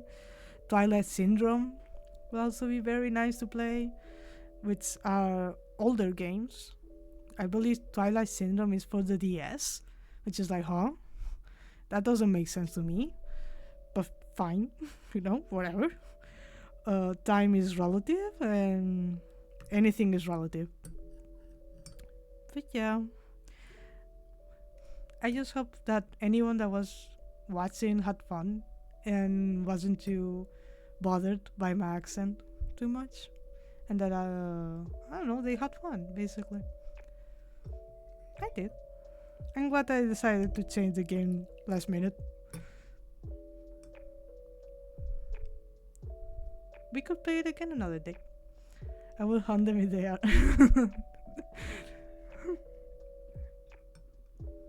We could try it again another day. And just try and get another ending. I will do some research and see like we can actually get other endings, or if we just get locked into this ending no matter what we do, because then it will just be for like curiosity more than anything. I did it. I have fun. It was in my brain glitched out for like 1 hour because I had a headache. Also, did it get better? Because I did read that you took your medicine, but you should also go and lie down if you can actually. Good. Or like at least take some water or like tea, something warm that helps.